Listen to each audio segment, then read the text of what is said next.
All right, we are live. Playing Road to Broadhurst, the introductory adventure for Draw Steel. This one's set up for experienced DM, experienced director, they call it, who's running the game for players new to the system. So I'll be able to guide along the players if they have any questions. And this adventure is taking place between a town named Wend and a village named Broadhurst. These are both in the barony of Dalrath, ruled over by the benevolent Lord Kenway. And the journey should take them 3 to 4 days. The adventure will start basically with you guys in journey. So let me move you onto the map, then we can get started. Thanks for watching, everyone. Thanks, PH and Grognard Guy, for joining up. Oh, before I go any further, players in the game, make sure you can't see the screen because I'm showing the GM view. So you can see your screen in Roll20 because you'll see the player view, but don't look at the screen on the broadcast or on your StreamYard. Because you'll see where all of the secret stuff is.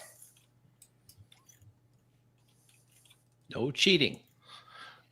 None. So it is about 11 in the morning. You've been traveling for about the last 2 hours. The road's getting muddy. Fiok, who is the merchant who hired you, is driving the wagon full of medicine. And he's got his brimmed hat on and water's just pouring off of the brim. He's hunched down. He's trying to guide that horse carefully not to get it stuck in any muddy ruts. There are side roads here and there for other farms, maybe other cities. You're passing another one of them, and it has a signpost that says Wind, pointing back behind the wagon, and Broadhurst, pointing forward. So we'll go around the table here, and you guys can tell me where you're at, what you look like, if there's something on your mind that you're thinking, and we'll let's see, have each of you go ahead and click your IN0 button. That'll throw you in the initiative, and then we can just cycle through the order of the initiative as we go. So Jory, put your token where you're at. I've moved you guys down here by the wagon, and tell us what you look like and what you're thinking. I, as much as possible, lean up against the wagon, trying to slack as much as I can. Young man, early 20s, bit of a smirk on my face. Nice clothes, but now they're wet and I'm cranky. I look over at the dwarven brothers that seem to be reveling in the mud. I don't know about this. This job is sounding terrible.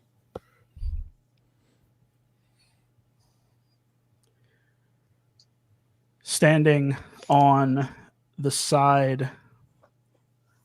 other side of the cart, sort of trying to keep up the pace. Stony-skinned dwarf with sort of a slate-colored beard speckled with moss. And I'm dragging behind me a large railroad tie. I call out, I don't know, man. Seems pretty standard to me.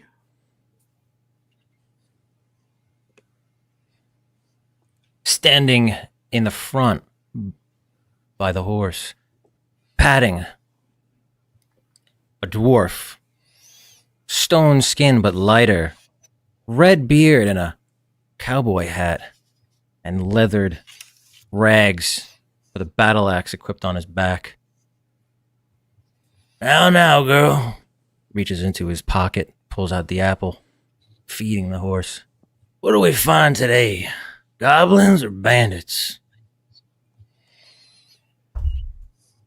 Toward the back of the caravan is a tall, 7-foot tall, perpetually scowling orc, deep green skin, very simple canvas clothing, peeking in through the cover of the back, muttering to himself very loudly, but definitely to himself.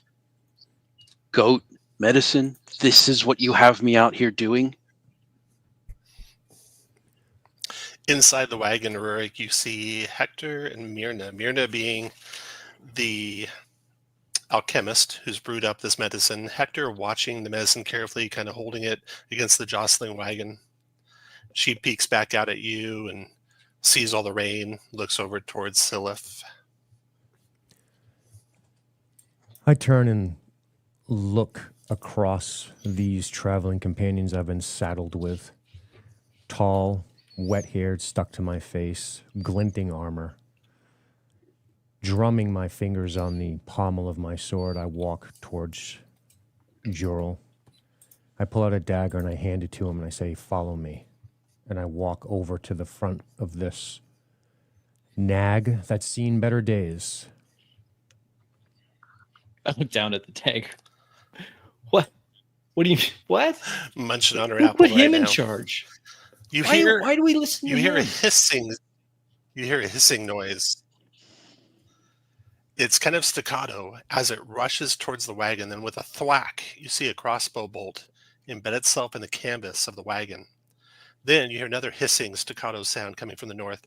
It smacks with a thud into the signpost right by Bobby. Cover! crossbow Take bolt. cover!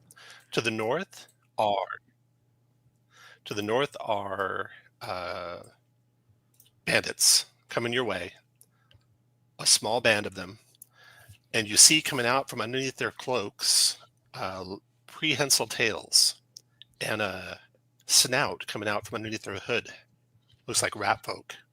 2 of them have fired their crossbows, and the others have crossbows ready.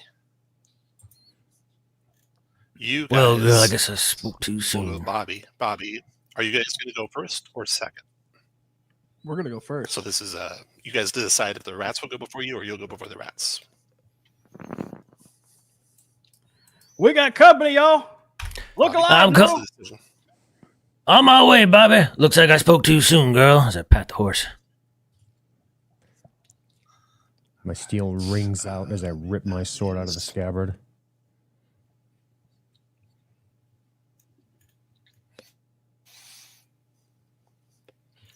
I drop the dagger on the Berlin, ground.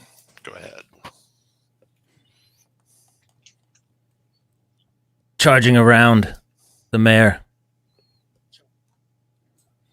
Come around to the other side. Bobby, where are they at? Readying my axe and looking in the direction through the fog of rain. Through the rain, you see 2 columns hugging the rock wall, the road to the north of you, and hugging the hedgerow also, moving your direction. Goblins, strange hooded creatures up ahead on the road. Get ready. As I battle stance, legs wide in the dripping rain, next to my brother. You hear a haunting sound of pan flute start up, unseen on the other side of that rock wall, and urged on by the music, the rats scurry with great speed toward you. Both columns moving fast your direction into range with their weapons.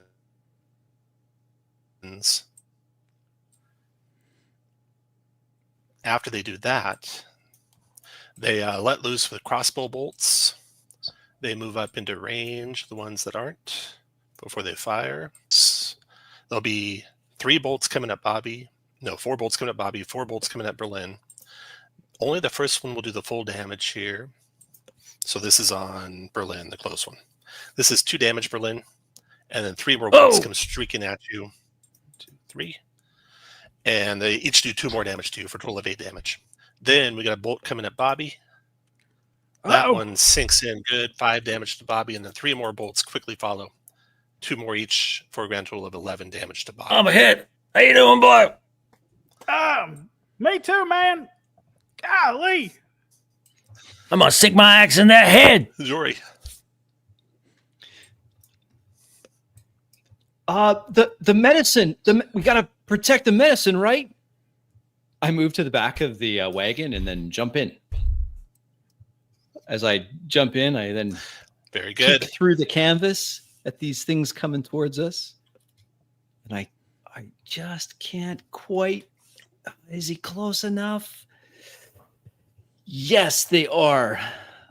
My hand comes out of the canvas and I clutch like this, and I seize on the this goblin here. Oh, excuse me, this goblin. Grabbing Rat at folk. him. Looks like a rat folk. Now that they're Rat close enough, folk. you can see They're rat, very there's rat ugly. snouts, yeah. They're very, very ugly.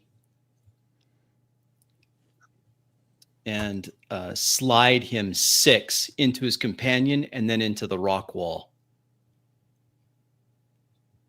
All right. His body falls slump after that, and so does his companions. Then more rat folk coming.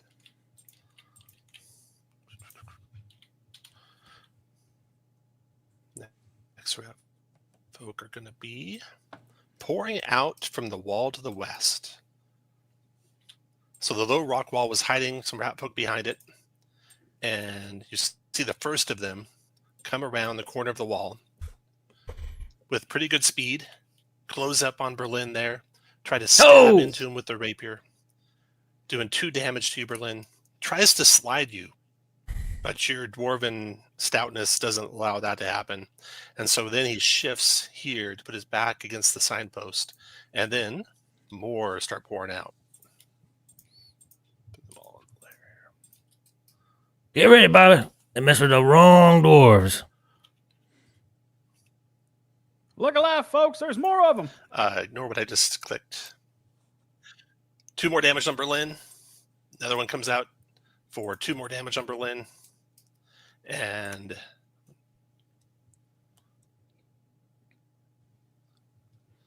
one rushes by Silef, and they seem to be ganging up on your tactician over there. And another companion. The ones to Silef weren't able to get to you in time to attack you, so that's it for them. Bobby, go ahead. That's my brother, you bastards. And I run and then take a charging run at this one, hitting him with a devastating rush attack Took you long enough. for 10 damage. You hit that one so hard, you knock him in. Yeah, it knocks him into his companion, dropping both of them. You all right, Berlin? I'm all right. Look at you swinging. That's how Pa taught us.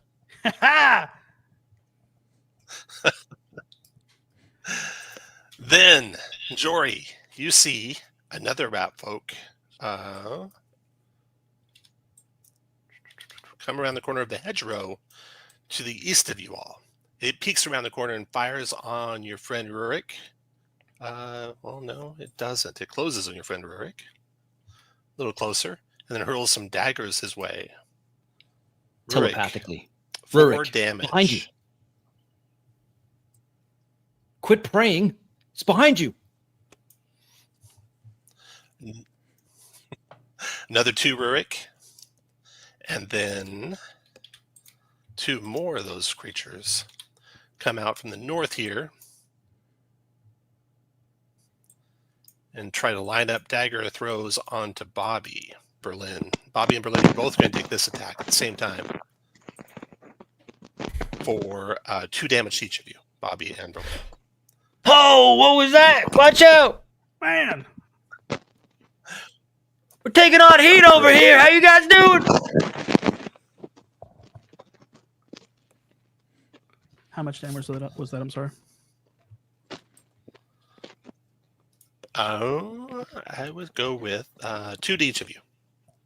Thank you. And Rurik. Cull, you've gotten me into this. You had better get us out. I shout to the sky as I pray. I extend my palm toward the closest one approaching from the east, and a large ray of golden light catches him, and it does 4 damage.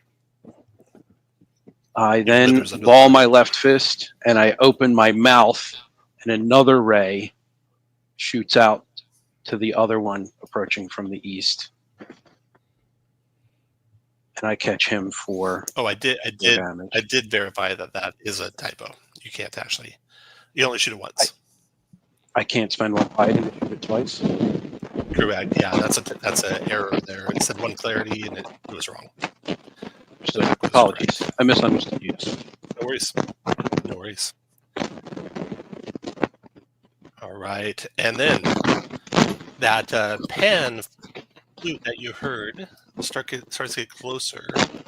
Getting a lot of feedback. I think it's coming from Bacon's mic, maybe. Bacon, can you mute Bacon, you for want to try just a muting real second? quick? Is it me? I think it might be. Yeah, confirmed. Confirmed, yeah. Okay, so 1, 2, 3. You see coming out from the rock wall in the road back behind the rest of the rat folk is the one playing the panpipes. It will go to there, and you can kind of feel. I didn't do this already, but I'm going to do it now.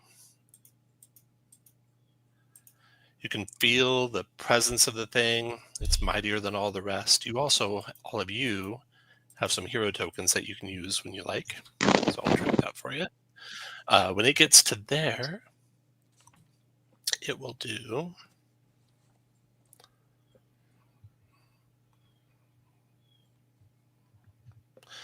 It maneuver to tempo change. It plays the pipes strangely, and this is targeting Bobby. Bobby, if you have a presence less than 2, your slowed save ends. And what that does to you, Bobby, is it reduces your speed to 2.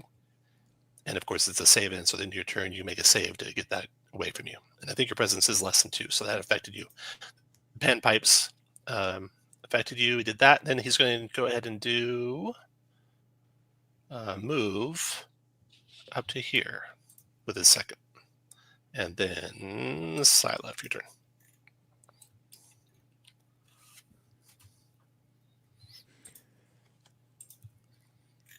I'd turn and look towards these 3 creatures ganging up on me, and I say, "Do your worst, bastards." I will attack the middle. Hold on a second. I grip my steel tight, and I thrust towards the one in the middle, and then turn and hack towards the one to his left. Using...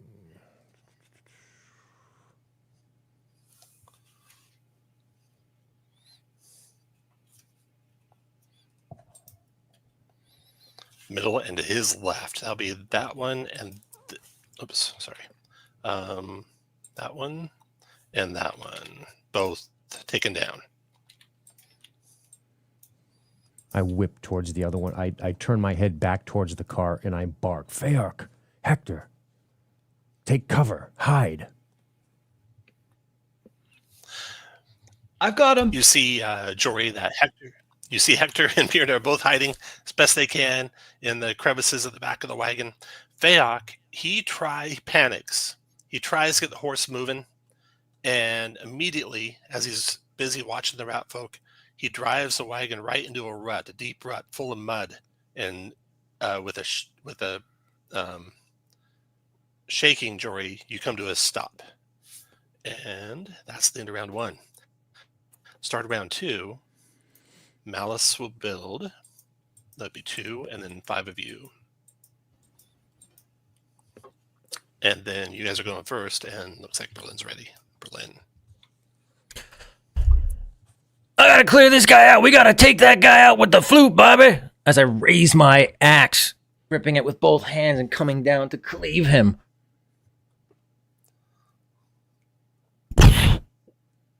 Brutally slamming him. 16. The one just south of you. 8. 8 damage, correct. The one just south. Okay. Correct, yes. There we go. That drops that one. And the one to the west of that one is so overcome with fear that he flees away. Yeah, run! Go on, get! Spin on the ground.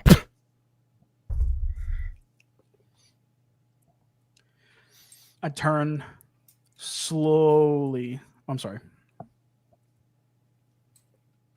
The rats to the north, their leader.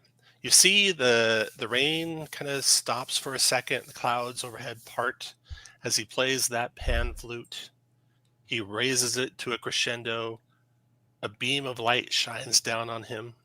You can see him take up strength there and resolve. And then, as he does that, all of his followers are emboldened and move forward and fire their crossbows Oh, they're getting cocky now. in a line in front of them. Crossbow bolts coming. 3 for Bobby, 3 for Berlin. We'll do Bobby first. Bobby, you're going to take, they have an edge with their captain, so that's a 13. You're going to take 4 points of damage from the first bolt that hits you. 2 more for each following one for a total of 10 points of damage. Berlin, you got a shot coming. It's same for you, so 4 and 6 more for 10 total on you. As they all let loose a rain of crossbow bolts toward you guys. Then Bobby. Oh!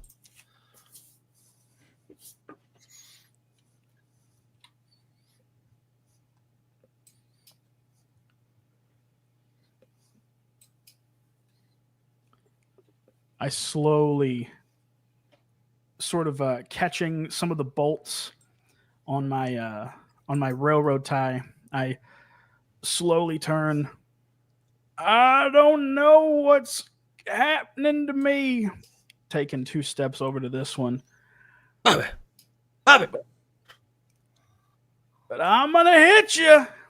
I make a brutal slam to the one to the west of me, doing 5 damage and pushing him towards Dropping that one. knocking him into the To the wall, wall. falls to the ground.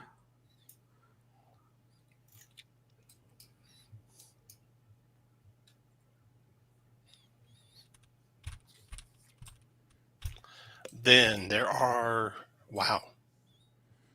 You made quick work of the rat folk already. There's one left. It goes now in desperation, fighting against your tactician. It will try to plunge its rapier into Silif. It does 2 damage, Silif. It will slide you 2, but I think you have stability of 1, so it can only slide you 1. So it slides you 1 to there. And then it's going to shift 3 to there. And then Jory. He's coming for the cart. You see a rat snout poking around the back of the wagon, Jory.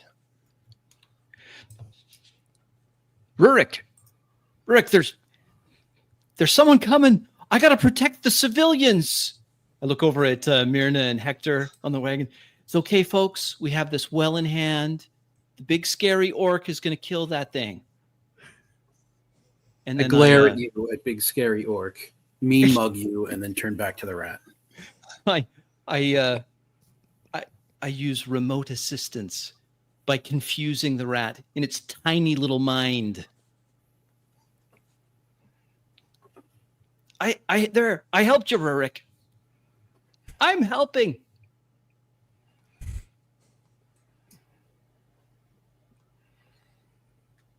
I will. Okay, after you come the mischievers. They, let's see, there's 1, 2. They start converging down toward Rurik, ignoring or skirting past Berlin and Bobby. And then they all try to launch daggers out at Rurik. The first one does 2 damage, Rurik. And then 2 more coming, 2 damage each, a grand total of 6 damage from the 3 of those guys. And then you hear a rustling in the trees to the south. Previously hidden rat folk there start converging on the back of the wagon. 2, 3, 4, 5. They're there. There. And there. 2 of them try and stab at Rurik. That's 2 more damage, and then 2 more damage, and then 2 try and hurl their daggers into the wagon where Jory is, who's got cover in there, so they'll have disadvantage on these attacks. That's enough to Dwarfs bring to it down the to 4 damage, cart. Jory. I And collapse and heap to the ground. 2 more damage from the second one. Rurik, so when you go negative in this game, you got to keep track of your negatives, because you can go to negative half your stamina. So you can go to -9. I think you're at -1 or -2, I think. Yes. So the rat -1. folk, considering you good for dead, were surprised that you're still standing. And that was it for them. Next to go, Rurik. So when you're at negative, Rurik, your condition is dying. And the dying condition means that you are bleeding and that you cannot catch your breath in combat. So the bleeding condition means if you use an action or a triggered or a might or agility test or ability, you'll lose D6 plus your level stamina, which you can't prevent.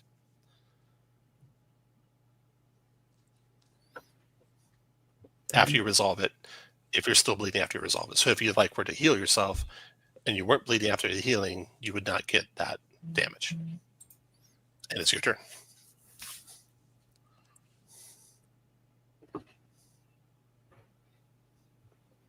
I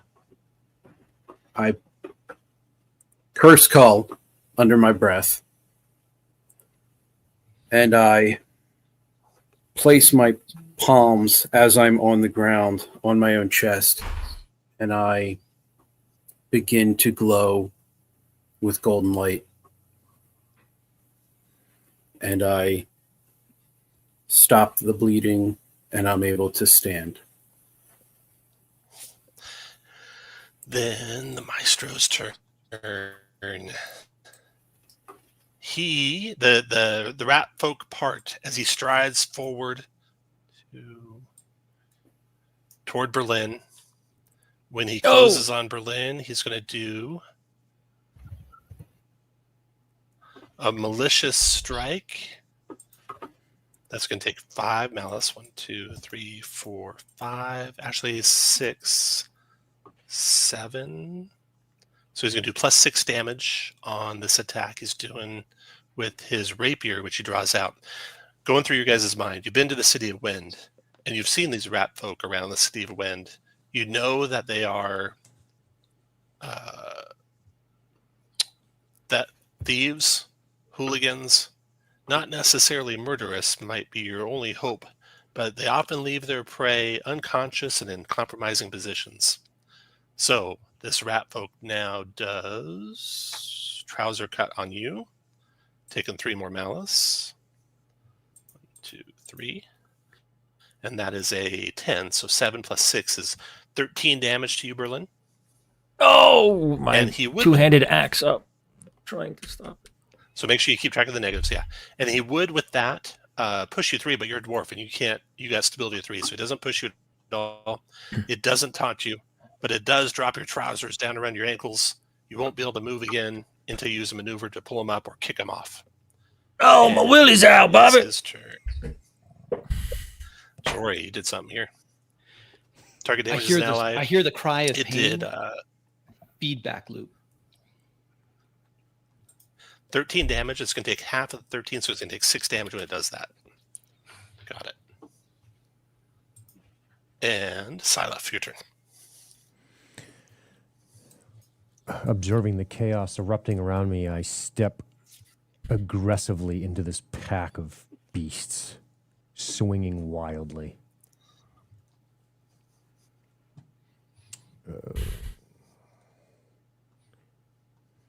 I hack at the one directly in front of me. I try to take his head off his shoulders. Turn and thrust my dagger into the other one. So you're using a ranged power to do this, which unfortunately what it does is it gives you disadvantage when you do that. Not disadvantage, bane. But you roll the minimum anyway. So you do 4 damage, dropping that one, and dropping the one beside him.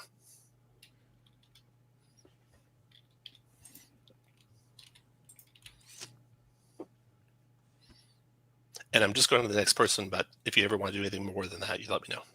Biak, he's going to hide in the wagon. He crawls through the canvas and gets there by Hector and Myrna, and is now under cover of the canvas of the wagon, which is stuck in the mud.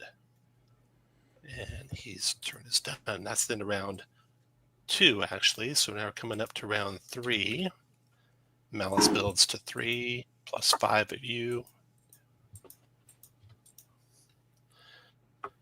And everyone in the world wants to go first. Berlin, go ahead.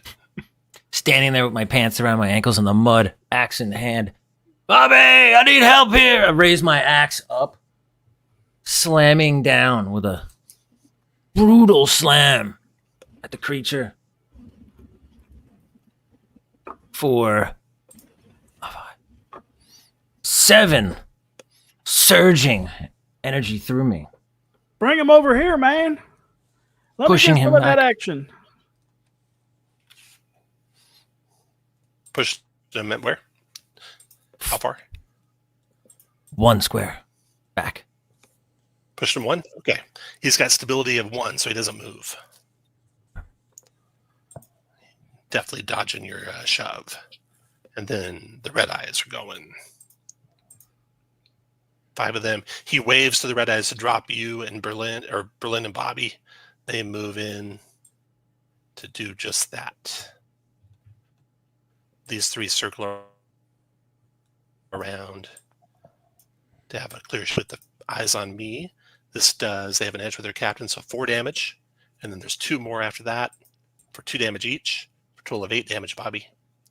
And then Berlin, first one shooting at you, eyes on me. 7, 8, 9, even with their commander, that's only 2 damage. And then 2 more shots for 2 more, so a total of 6 damage, Berlin. They are done. Oh! Bobby. I'm getting surrounded. Hold on, Berlin. I ain't looking good. I shift here, and with a massive spinning attack, I take the railroad tie and say, "Back, all you! Get back!" Swinging it around, Holy cow. dealing 8 damage. The to rat everyone north of you goes flying. in my vicinity. I knock the rat next to one, him goes flying. knock him into the other, and doing 8 And that points one of damage. that one's smashed into the rock wall and drops dead. All right, Bobby. The last And, this footpath. I will The- in the motion. I'll take a moment to catch my breath. Okay. That'll get you 11 stamina back. Very good. After you comes them. The mischievers are now going to go. Okay, so they're trying to swarm around the wagon, the ones that are south here. This one goes 1, 2, 3, 4 into the wagon. Grabs a crate. In here. 5, 6. Provoking 7, 8 from Jory.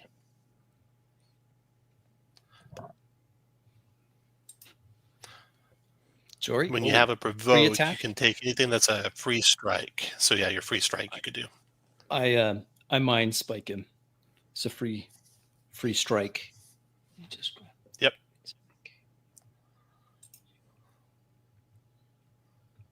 Where is it? Sorry.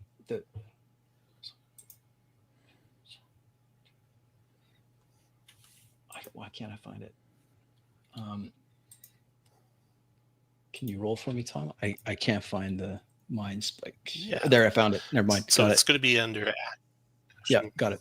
Okay, it'll have a disadvantage, or not a bane, because he was Jason. You're doing a range attack, but that still doesn't have to drop him. He drops.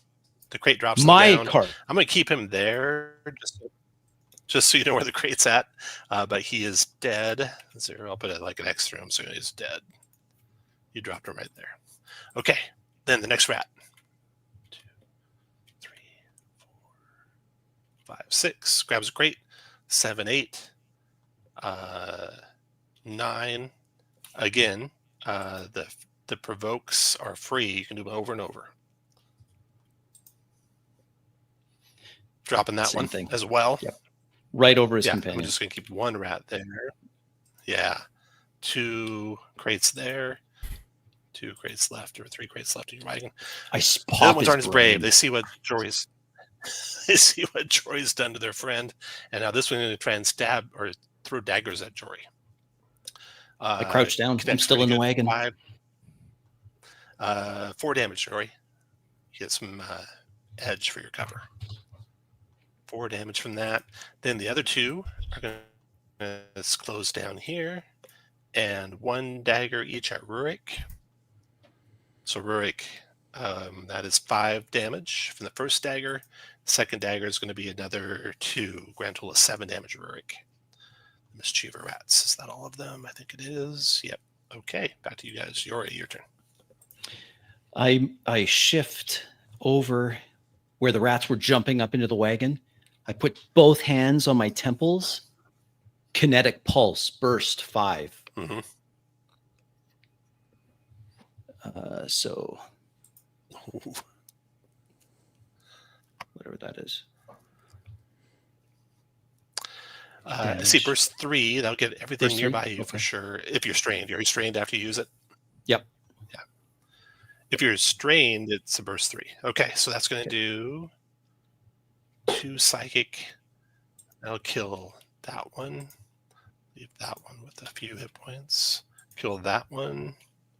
And this one back here will be wounded. 2. Boom. Got it. Oops. What did I do that to?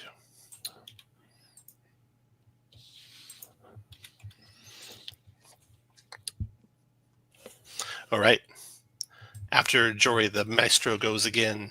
And round 3. He does Rondo of Rats.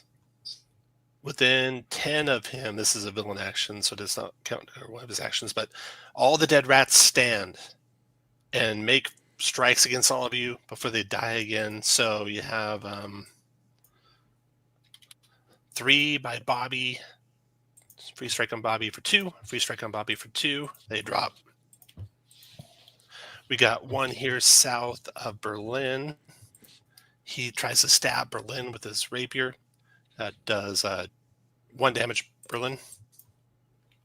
And then we got a couple of risers here by Silif. They stab away for 4 damage, Silif, before they drop dead again. And that's these all rats, the dead I rats thought they were that are dead. by anyone. And then that was a villain action. Then he's going to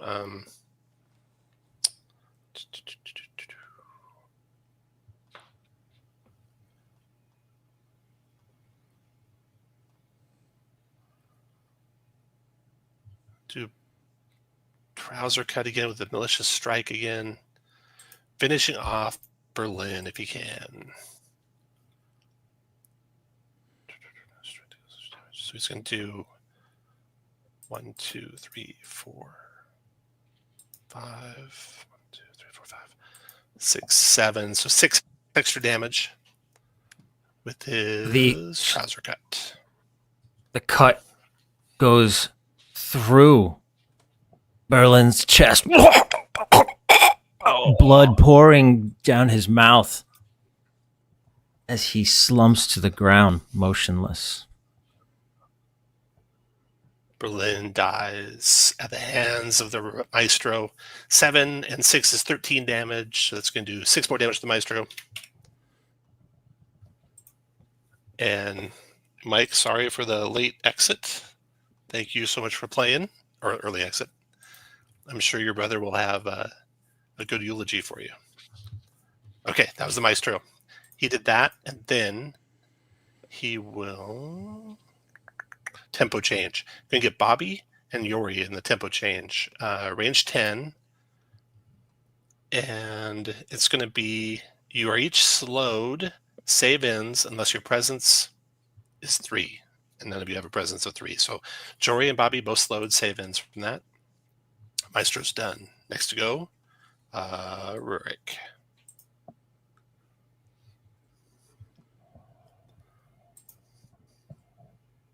You're muted. Oh, check the mute.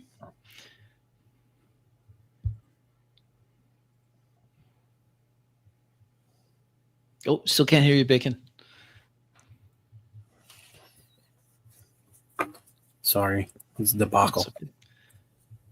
I collect myself and I take a long stride around from the back of the caravan to the side, having heard the commotion that the brothers were There'll be causing. one rat strike on you as you leave for 2 damage. I take a moment to catch my breath, and then I extend both palms toward Bobby, and he's engulfed in an intense gold light.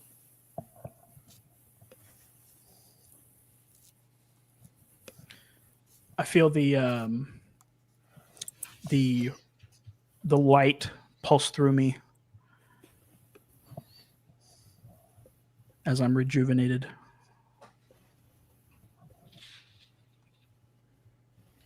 Then Silith.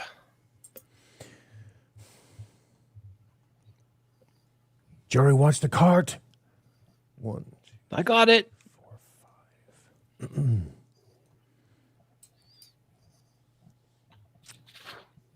Bobby, Berlin, attack. Excuse me. Bobby, Rurik, attack now. I used my now ability.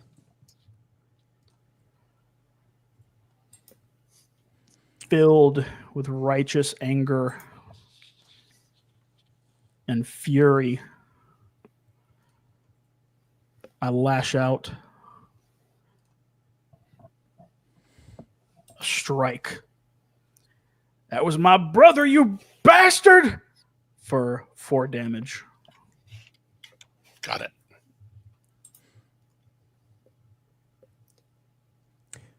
I will sheath my sword, pull my bow out, draw an arrow, and train it on the maestro, looking through the rain, trying to pick him apart against the darkness. And I let it rip.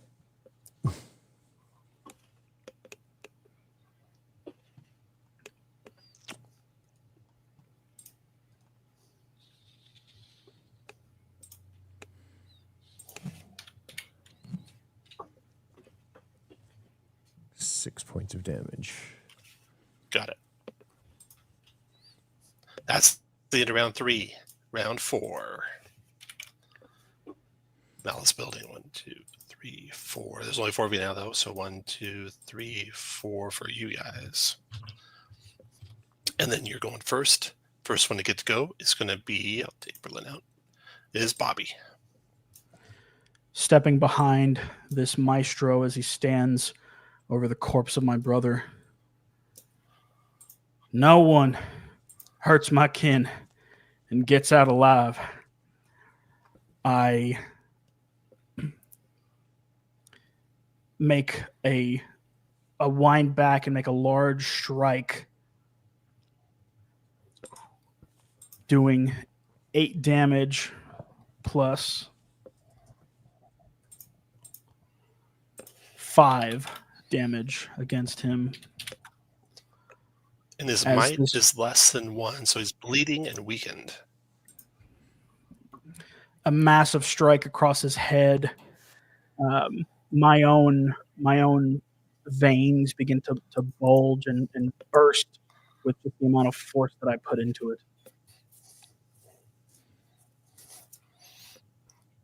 Then the red eyes go. The 2 red eyes seeing this sight, they look toward their leader. They train their crossbows on Bobby, unload on him. First one does 5 damage, Bobby. Second one does 2 more for 7 total. And then they move toward the exit. 1, 2, 3, 4, 5. Begin running away to the north. In fact, they all start to spread out and run. except for their leader. So Jory, you're next. Rolling over so I can see the leader, and I see Bobby. And I reach towards Bobby, and I turn my hand counterclockwise, and time rewinds. Bobby, do your last blood for blood again.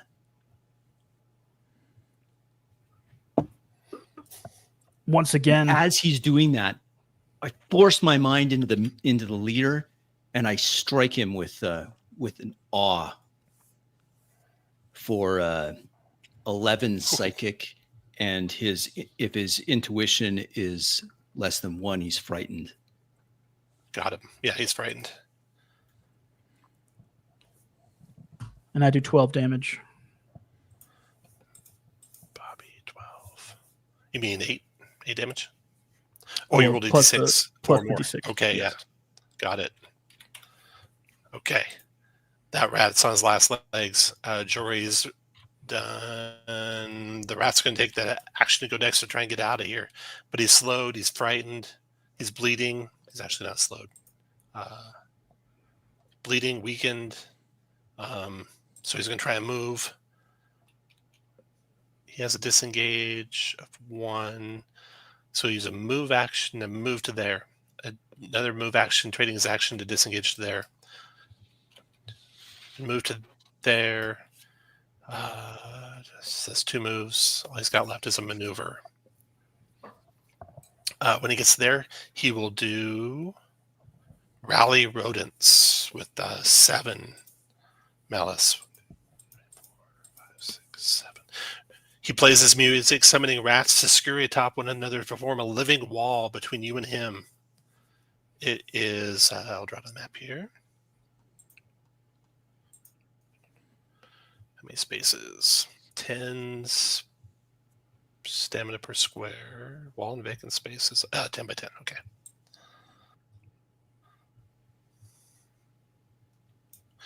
So that's a wall of living rats.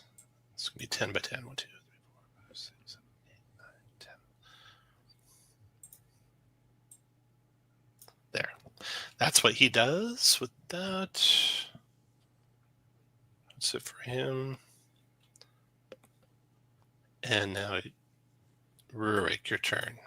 So this wall in front of you of rats that are alive, block your line of sight of them.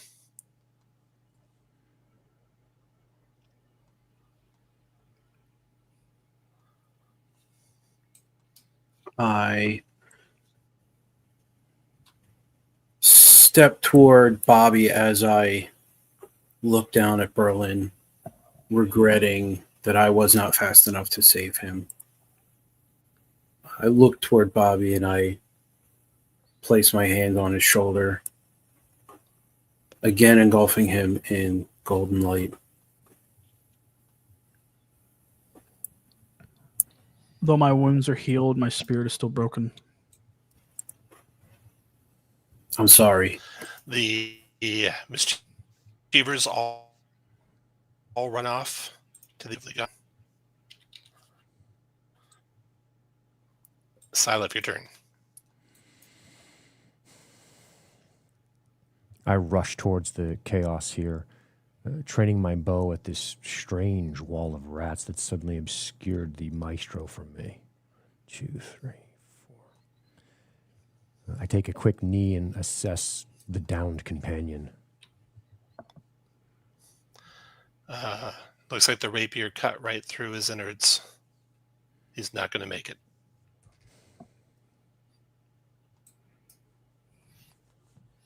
And, How did this happen?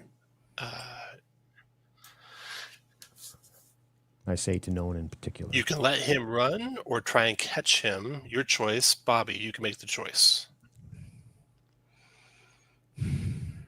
Breathing heavily.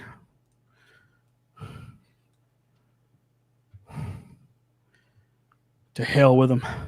I turn around and walk back over to see my brother.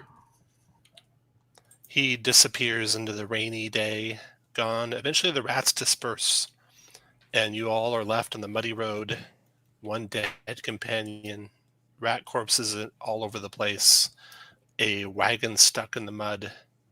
Myrna and Hector climb out. They're saddened at what they see, of course. Myrna crying a little bit.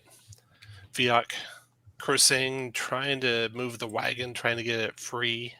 We'll stay in order here for you guys. Bobby.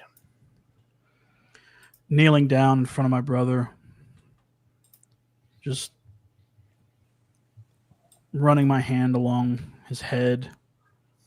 I take his hat in my hands, place it on top of my head, kneel down. I scoop up his corpse, begin to carry it. We mustn't waste any more time. More may be coming.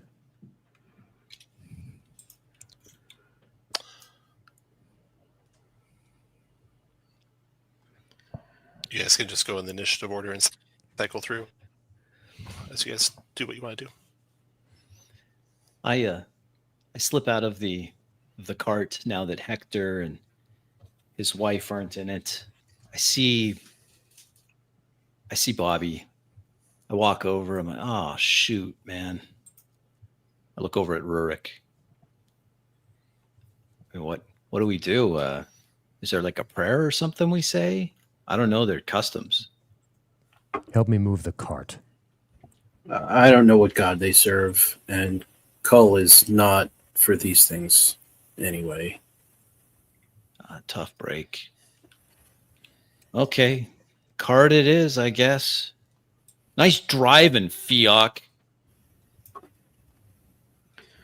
As his body begins He's to straining and grunting, trying to get the thing loose.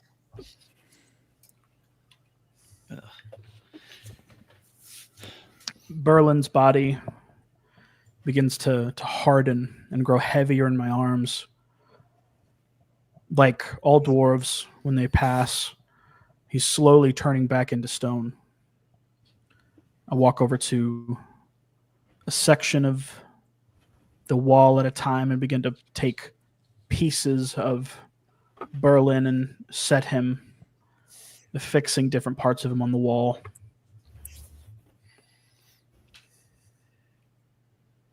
Little by little. I'm going to increase you guys' hero tokens 1 for that. Silif, did you say you were helping? If you were, you can make a test. Try and move the wagon. It'd be a might. If you have something like lift skill or something like that, that'd help.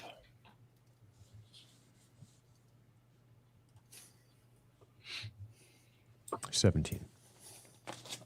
17. You are able to get it free. The wagon is free.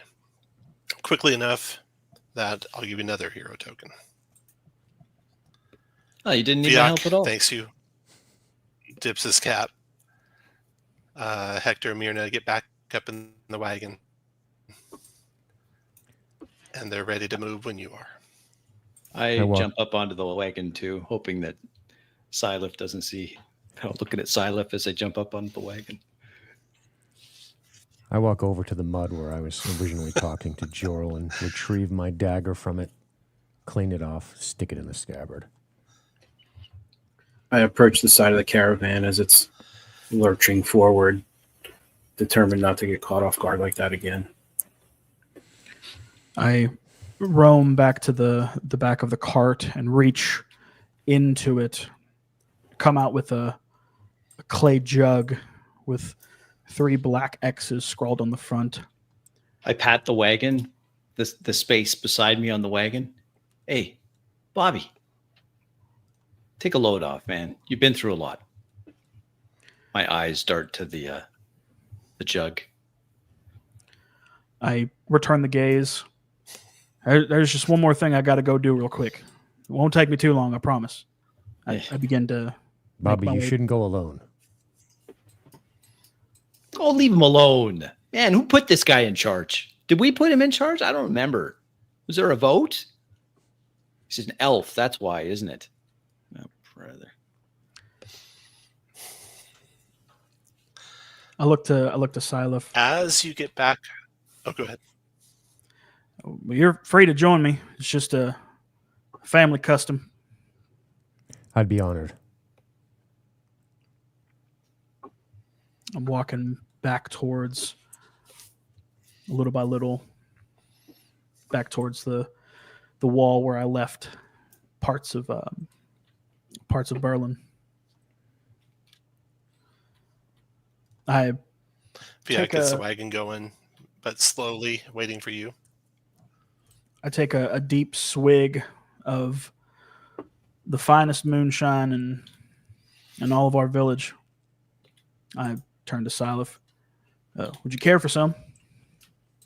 I nod in affirmative.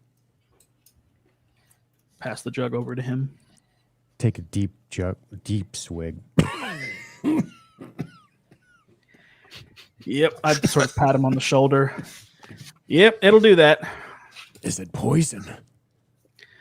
Well, if you drink too much, it might be. I take the jug back.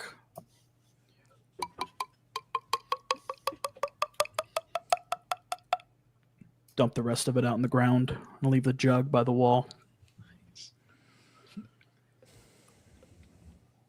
After a moment, I turn, start walking back towards the cart.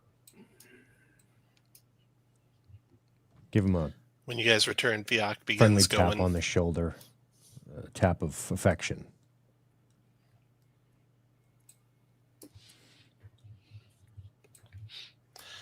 Now we're going to move into something where you guys will keep narrating what you're doing, but it's going to be a longer, broader time frame.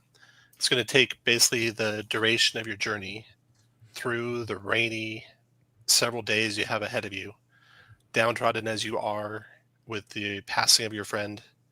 Your horse even seems to maybe be a little downtrodden. Myrna says, if we can find any herbs on the way, that could help make even more medicine. You'll deal with cows crossing the road that you'll have to get out of your way. The wheel will break sometime. Trees falling in your way. Just like the most worst trip you've taken. This is a montage, so each of you will take a turn doing something during the test. You might all help with fixing the wheel, but one of you will star in it. You might all help moving the fallen trees, but one of you will lead it, that type of thing. And when the test passes, you'll want to be successful at this stuff because time's of the essence to get the medicine to the village of Broadhurst. So with that, you can go in the same order you are and kind of narrate. You're looking at basically 3 days worth of travel that you're narrating. We'll go through all of you taking a turn, and that'll be the first day and a half. So we can start with Bobby. This massive tree is fallen perfectly in the way of the cart. Dadgummit! I'm reaching around in and among my things. I grab onto Berlin's axe. My hand sort of trembles as I pull it out. I'll cut her in half. Y'all move the two pieces. It'll be easier that way. Walk over to it.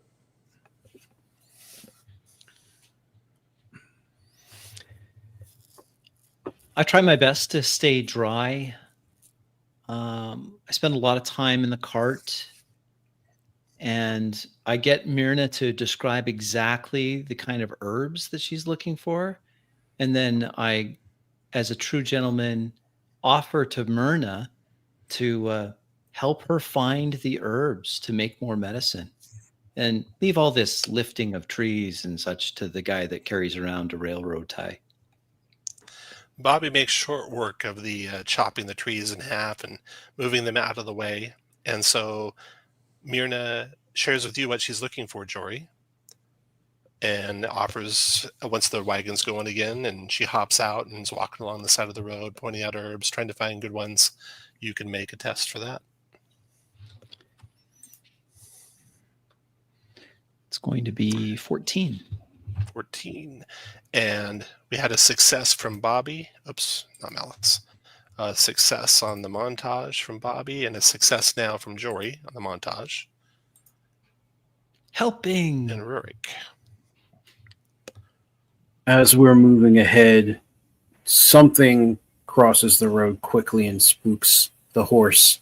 It rears up, and I run up to it as quickly as I can to calm it down, offer it an apple, a carrot, and make sure it doesn't bolt.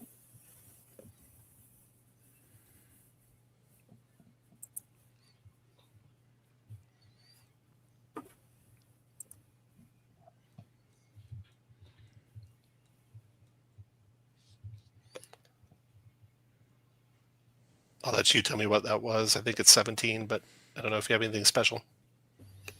Oh, it's 17. 17.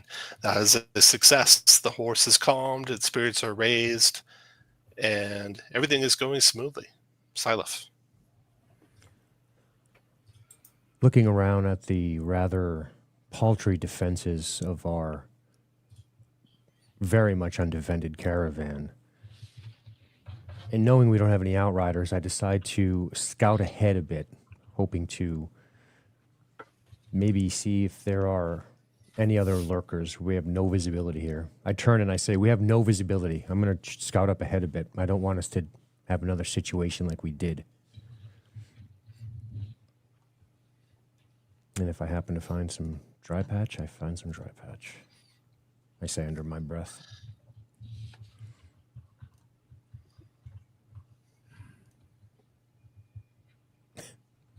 Six.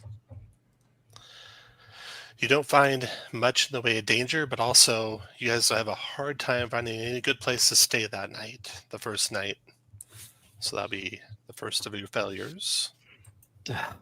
And Of course, we've hit the elf can't find an anything. interlude in the montage. So the next day that comes along, you are traveling through an area where the road penetrates a forest, an arm of a bigger forest. And as you travel through that forest, kind of a mist rises up. The rain stopped a little bit, but now the very ground is making mists coming up from it. There's shapes flitting through the fog all around you, in front of you, behind you. You're starting to feel like you're surrounded, because suddenly you are. Several armed woad elves emerge from the trees, one riding an enormous stag.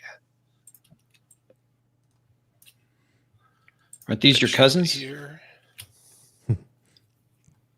I don't know these elves. He steps right into the middle of the road. He says to probably Silaf, "You trespass here, strangers. State your intentions plainly and clearly, and perhaps we will let you live."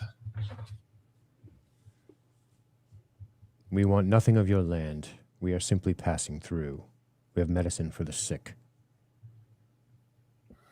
So hands are what up. we're doing now is a negotiation, which, of course, the role-playing will inform, but the way it'll work is these guys have some sort of patience with you that may bleed away as you guys are having your conversations. And they also pipe have up. some... Using my They also have... persuasive nature, I say to the woad elf, "Look, we're not your enemies. We even put an elf in charge." And the first person that talked was Silaf. So kind of go over what you're doing a little bit here. These elves have some motivation. You're not sure what it might be, obviously. There's a short list of things that it could be: benevolence, discovery, freedom, greed, higher authority, justice, etc. They might also have some pitfalls where if you were to touch upon those, that would negatively influence their thoughts of you. He said, "You trespass here, strangers. State your intentions plainly, clearly. Perhaps we will let you live." You stated them clearly, plainly. You can make your either reason or intuition or presence, whichever is higher, test. And you're looking to get at least a 12 or higher to positively influence their interest in doing what you've asked, Silaf. Okay. So you can just make a test and add your highest one of those three things. 13. Which is a 2, right? right? So that's a 13. And then you can look at your skills and see if any of them might help. Persuade would help. Glamour. So that'd give you a 15 total. And then you may or may not have special things that can help as well. High elf glamour. High elf glamour doesn't, yeah, edge on persuasion test when flirt or persuade, presence test when flirt or persuade. So you're making a presence test to persuade, so that gives you an edge, right? So that's 15 becomes a 17. So you did increase their interest from where it was at the start, rock bottom, not wanting to help you, to a 2, and you're trying to get that interest as high as you can. Right now, they're not going to let you pass, but they're edging. They might help you in some other way. They're at, no but. And then, Jory, you wanted to step forward and say, what did you say again, Jory? I am pointing out that we are led by an elf and his wisdom, and we are carrying medicine for sick animals. Huh? I mean, That would be come on. That would be good. So you can make yourself so you got 2 motivations for them. Freedom, basically, Sylph hit on protection for the wild animals. Jory wisely did not say which animals the medicine was for. They might not have cared about domestic animals, but you're on their motivation, Jory, so you can make a easy reason, intuition, or presence test. This is reason. Telepathically, I say to the bot, I got this, boss. Very good. That's going to be 14 plus 2 is 16. Very good. Okay, that's another success on their interest. So now their interest is up to 3. Being a 16, it does take a little bit of their patience. They won't talk to you forever. Their patience, though, is still pretty high at a 4. So not until the patience goes to 0 is the negotiations over, or they can be over at any time you decide. Right now, you're at yes, but they're going to help you, but there might be some consequences. In fact, I'll tell you what those are right now. Telepathically to Sylph, you're not really the boss. The leader of them notices something you picked up that maybe you didn't notice you picked up, Bobby. I failed to describe this previously, but the rat folk had various things on them. Maybe Fiok has this. Maybe Fiok picked it up. Yeah. He looks at Fiok and he sees some gloves that Fiok picked up. And you recall Fiok taking that from one of the rats. He says, if you give me those gloves, I'll let you pass. And now Bobby and or Rick, you can chime in if you want to try and raise his interest more, or you can accept that offer. I lean over and snatch the gloves out of his hand. What do you need these for? As I hold them out to the woad elf. Oh, those are magical. Let's see what they would do. I hold him back. He looks at them. He says, can you bring them a little closer so I can make sure? Well, I think they're magical. Without looking closely, I wouldn't know for sure. I hand them back. To Fiok or to the elf? I'm sorry, to whichever one said they need a closer look. The elf, okay. Yeah, the leader of the elves strides over with this huge stag, reaches down, looks at the gloves. He says, yes, indeed, as I thought. These are gloves of the gecko, a magical pair of gloves. When you're wearing them, you can't be disarmed. You can't lose your grip with climbing unless you're force moved. You grant Bane to escape a grab from you. If you grab someone, it's harder for them to get away. I will take these for your passage. Fayok? No, I was going to give those to you guys. I just didn't get the chance. You were too busy burying your friend. He lowers his head. Telepathically to Bobby. Just give them the gloves. They don't look like they're going to fit you anyway. They don't go with my outfit. I So step Bobby, it's your forward choice. and I Give them say, the gloves please. or try and persuade them not to.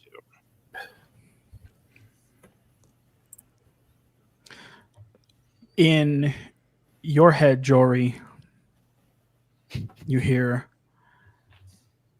I think we'll be fine without him. And That's what I said. extend the gloves. Say, you can keep him. He nods. You can take the and- human if you'd like to. That one. I point to Jory. He's joking. He's joking. The elf He doesn't backs do up, much work. I'm the thing. and as fast as they arrive, they're all gone. And now you're alone on the road again, free to pass through the territory of the elves. So that was a negotiation. Those are just pointy-eared bandits. Convince that- me otherwise. I They let just out a- did a shakedown. I let out a big sigh of relief. They could have murdered us all for trespassing. I give Couple a things for you glare. guys. You gained 2 victories after the first encounter, and what that will do is start your heroic resource higher when the next encounter starts, and you gain 1 victory for this negotiation. So you're up to 3 victories now. And that was the interlude for the montage test. Now we're back to the montage test. You can each take another turn at it. The items that you've done before, find shelter, is still available. The horse is in good spirits now, so you can't do that anymore. You already found herbs.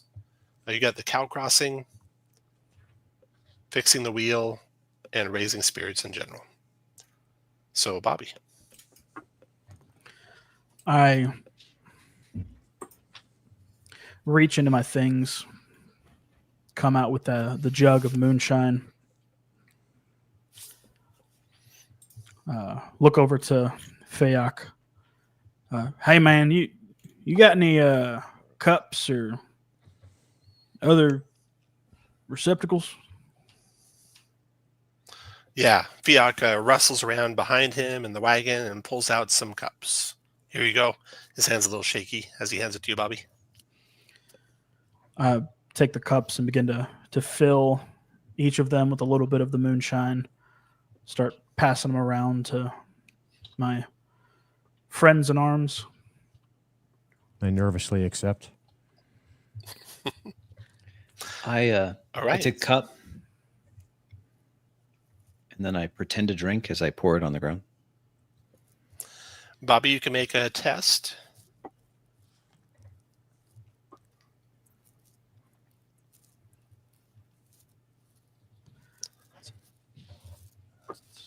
Presence, we get that to a 10. And then do you have any skill that would apply?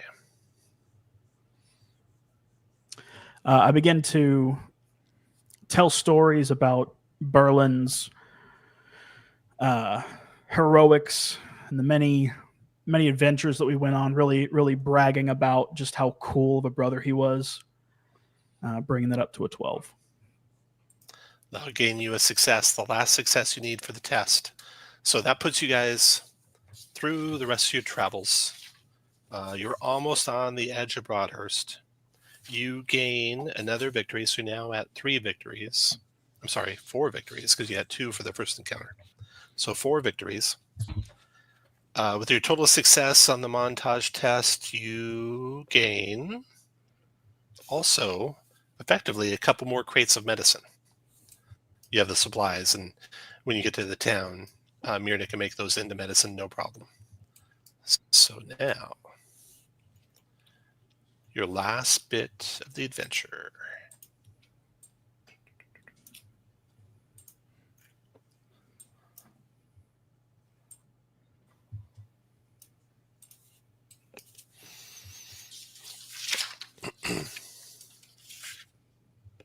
The rain begins to pick up again, muddying the road ahead.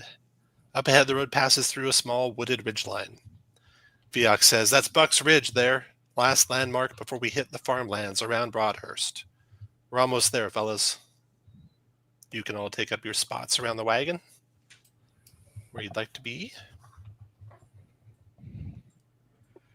And take one round around you guys and just describe what you're doing and maybe thinking." Good, Bobby. The entire time we've been on this last stretch of time, I've been glaring at Rurik, just giving him the stink eye, sort of ignoring him the entire time. I gave him less, excuse me, less of the moonshine in his cup, and I sort of come to the front of to the right of the horse, sort of patting her and, all right, girl, you're all right.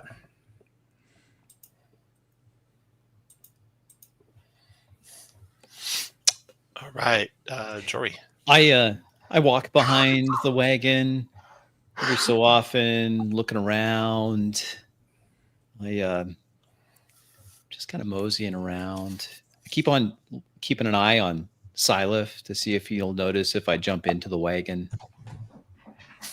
And I start wandering a little closer to Rurik. I start asking him questions. So everyone as tall as you? Like, is that a thing? You're all this tall? No, Where do you get your clothes? they were given to me. You got free clothes? Yes. I just keep pestering Rurik with mundane questions. I Rurik. keep giving short, curt answers. Silif. I'm digging some mud out from under the horse's hooves, giving her a couple of quick pats myself. I look towards Bobby and I say, Berlin was a dwarf who really knew his stone. He'd be proud of you for pressing on. Well, knowing Even him, he though- had a couple stones on him himself, but look where that got him. Even though it's been a couple days, you don't get everything recovered. You need to have basically be in safety and have multiple days to recover fully. But outside of combat, you can catch your breath, spend recoveries to regain stamina, so you can do as much of that as you want.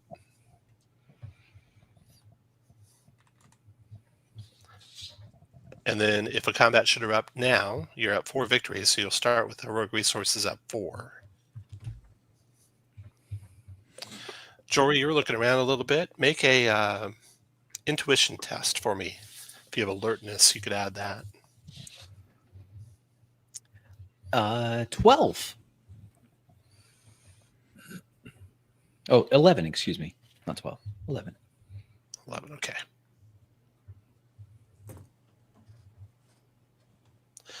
Okay. You are having your various conversations, walking along. Suddenly, a wall of fire flares up ahead of the wagon. There was what you thought puddles of water or puddles of oil. So that red is a wall of fire ahead of the wagon. And then descending down upon your position are goblins racing out of the tree line. Goblins are to your south and to your north. And they've surprised you.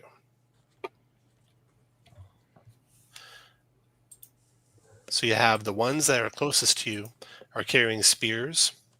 Goblins have extra long arms, prehensile toes. These ones carrying spears. Look alive now! Behind them are goblins with bows. And they're hiding amongst the tree branches and such, north and south of you.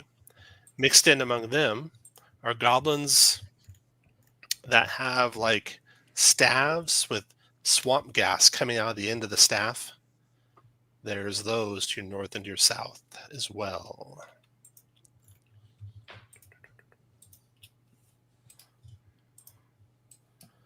And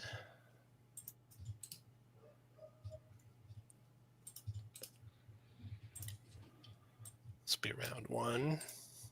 You guys have 7 hero tokens. Malice at round 1 starts at 9. They're going first. You're surprised. What surprise does for you is it gives them an edge to attack you. It also means you can't use any of your triggered powers until the first round is over. So, but you do get to act mixed in among them. So to the warriors to the north, descend down. One closes on Bobby. One closes on Jory. First one on Bobby. He comes there. He's going to spend 2 malice and try to bury the point of his spear into you, Bobby. 5 damage. No other effect on you. Then the one by Jory does the same. Jory, you take 6 damage. And because your might is so low, you're bleeding. Save ends. The bleeding condition means if you do anything like an action or a move or agility test, you'll lose stamina. And it can't be prevented. So that's that for those 2. Now it's your guys' turn. Looks like Silef's got a 1. Silef, go ahead.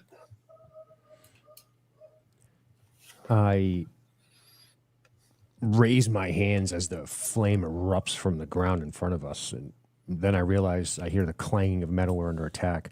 I tear my sword out of my scabbard yet again, and I step here and attack this one immediately, swinging wildly at his face. The flames to your west lick up against you. It's hot, but no damage from there. Okay.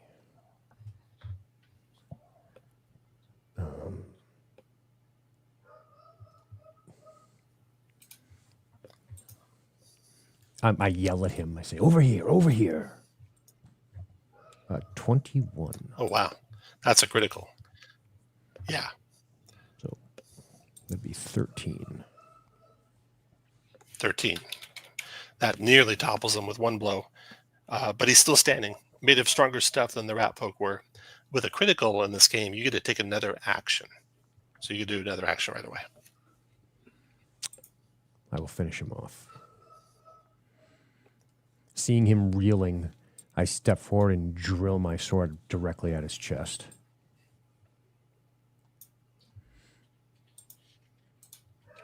Uh, 14. That finishes him. Drops dead. All right. After you, 1 warrior, and that stinker will go. This warrior closes down on Rurik, tries to bury the point into your priest. 5 damage, Rurik. You are too mighty for that to have any other effect on you. 2 malice for that. Stinker is going to cast Swamp Gas. It's cube 3 and 10. Doesn't do anything specifically immediately, but if you move through it, you know you're going to take damage. And so I'm going to put it right here. Then that was a maneuver. As his action, he's going to use a thing called Toxic Winds. With that, he does 3 poison damage, Silef. And he'll slide you 3 into the flames. Oof. You take 5 fire damage in the flames. You take 2 poison from moving through the swamp gas. 7 total. Got it. And that is it for his turn. And Bobby.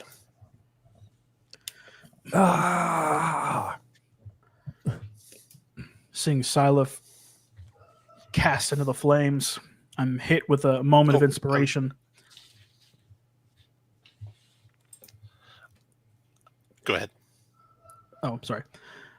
Hit with a moment of inspiration, I look at the goblin and say, "Monkey see, monkey do," as I vault off of this wall in front of me, and with a massive, brutal slam of my railroad tie, I knocked that buck into them flames. Wow. You knock his corpse into the flames. And that's a critical, so you get to take another action, Bobby. Plus your maneuver and your move. You don't have to take it immediately, just sometime else on this turn. I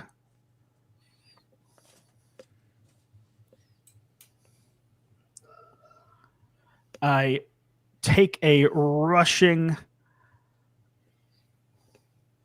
blow, running all the way down to this one in front of Jory.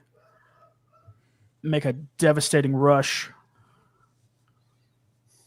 doing 11 damage to this one in front of Jory.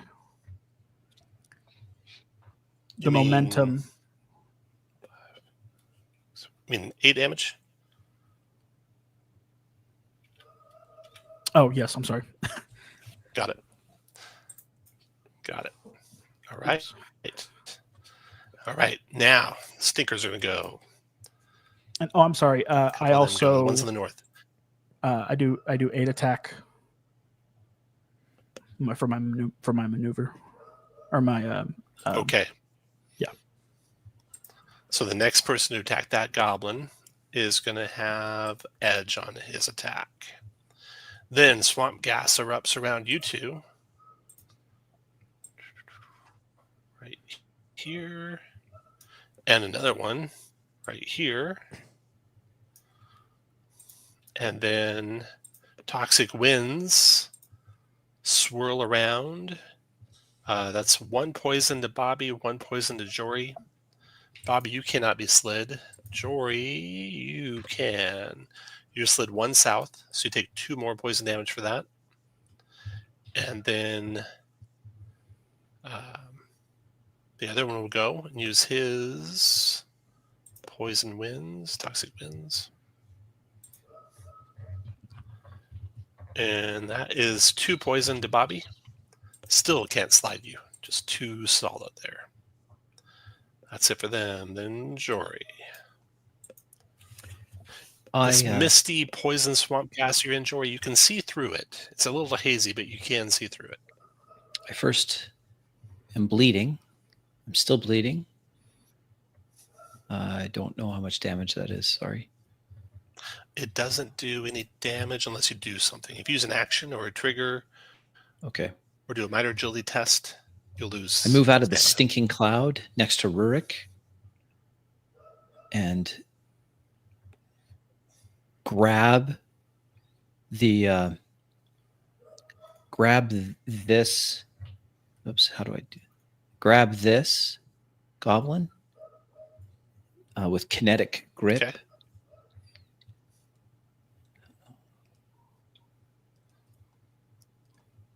Which will be, plus I have edge, so 12. And I'm bigger than him, so 7, slide 7. And I slide him all the way through my square and directly into the goblin in front of Rurik. Okay.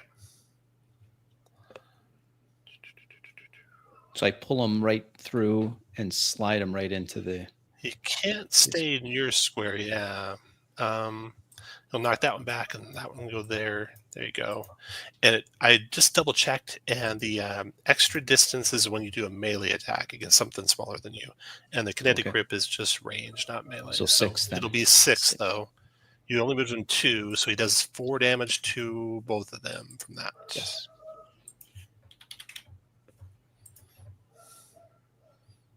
All right. And I use my Now, maneuver the last of the to stinkers. catch my breath. Okay. And yeah, since you did that action, you're bleeding. You roll a d6 plus 1 is the damage you took from doing that maneuver or that action. I take 4 damage. And then you catch your breath and get touched back. Yeah. Okay. And I know you already rolled your save, but next round, the save comes at the end of the round, not at the start. Oh, gotcha. No problem, though. Okay, now the snipers unload. Firing from the north and the south. The north can see, or the south can see all 4 of you. So all 4 of you can take this one attack with edge from the bows. Edge doesn't help. They haven't moved this turn, so it makes it a double edge. So it's going to be 4 damage to everyone. Syleth, 4 damage. Rurik, 4 damage. Jory, 4 damage. Bobby, 4 damage. Then the ones to the north are going to fire. They can only see 2 of you. So Bobby and Syleth, you 2 will each take 4 damage from the ones to the north, and then you'll take an additional free strike, 1 each, for 2 more damage.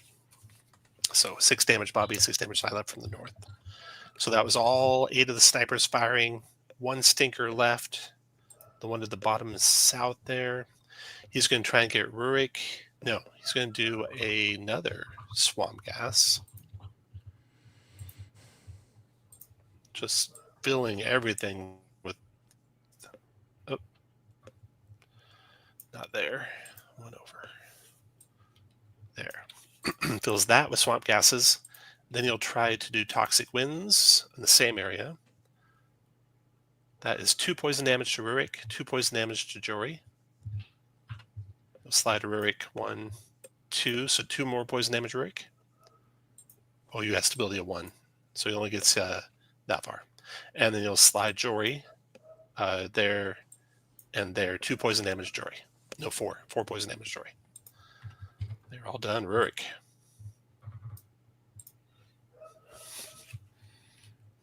I reach out to Jory and I place my hands on his back, and both of us glow with golden light and the bleeding stops.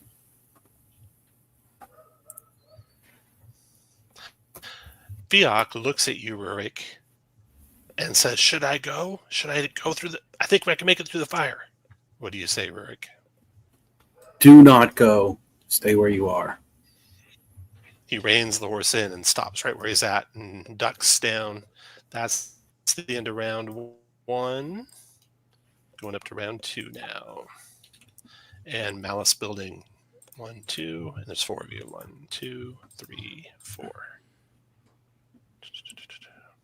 5, 6, 7, 8, 9. All right.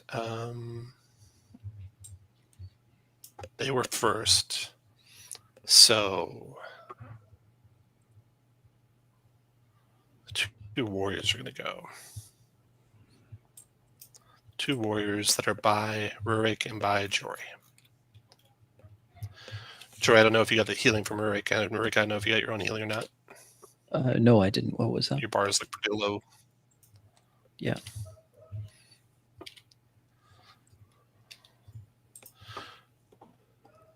How much is the healing? Rurik did healing grace, right? So it should be your recovery value, Jory. You get to spend a recovery. Oh, excuse me.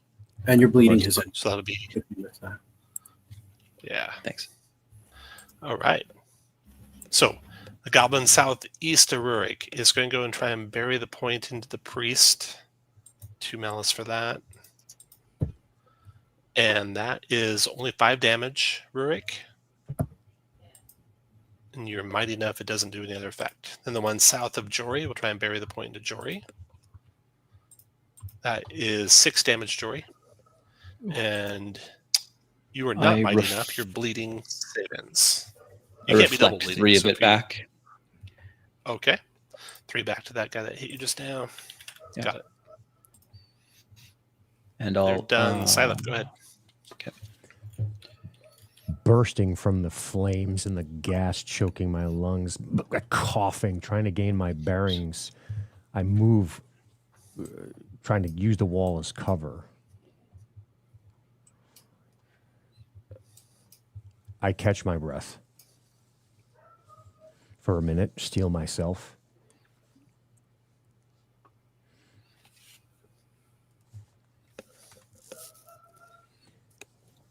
I take my bow, looking through eyes watering with poison stink, and train it on this thing that I'm trying to make out the shape, and I fire at it.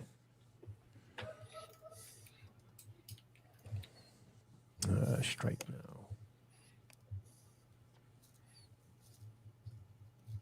Am I doing That's you. Have someone else go. Oh, sorry. Concussive strike. That's what I meant to say. 10. 7 damage, and if his might is not, it's a possible daze, I guess. He is not mighty, so he's going to be dazed. 7 damage is the one to the south, right, Silef? right here. Yep, you got it. Got it. Okay, 7 damage. That does daze him. Save ends on the daze. Okay, their turn. You see movement down the road. 2 goblins jump out of the tree line.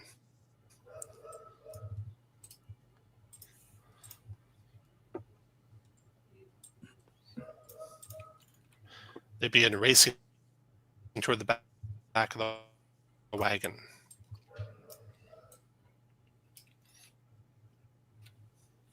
The first one uses shadow chains. 2, 3. From up out of the ground, shadowy magical chains come and latch onto your ankles and try to latch onto your arms. Bobby, Rurik, and Jory all affected by this. Ooh, that is 2 corruption damage to each of you. If your agility is less than 0, if you have a negative agility, you are restrained. So it looks like Rurik, you're restrained. Save ends on that. And that was a move and a maneuver. I'm going to trade his action for another move. 1, 2, 3, 4, 5. That's as far as he gets, but he's got 1 crate in his hands. And then the other one. 2, 3, 4, 5, 6, 7, 8. 9, 10, 11, 12. Goes to their crate in his hands.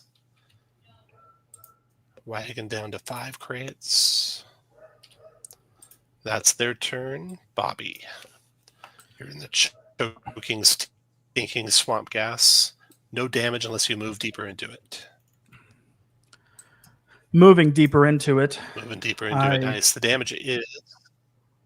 The swamp gas does 2 poison per square you move. 6. Choking in this terrible gaseous fog, the railroad tie in my hand, I once again go into a spinning frenzy, shouting, "Back! Back, all of you! Drop it now!"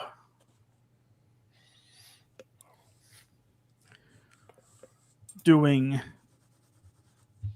8 damage to each of them, and then knocking them back, each one, if possible. Knocking this one into the wagon, so he's going to take 1 damage from that. Knocking that one back 1. Got it. And then I will catch Stinkers. my breath.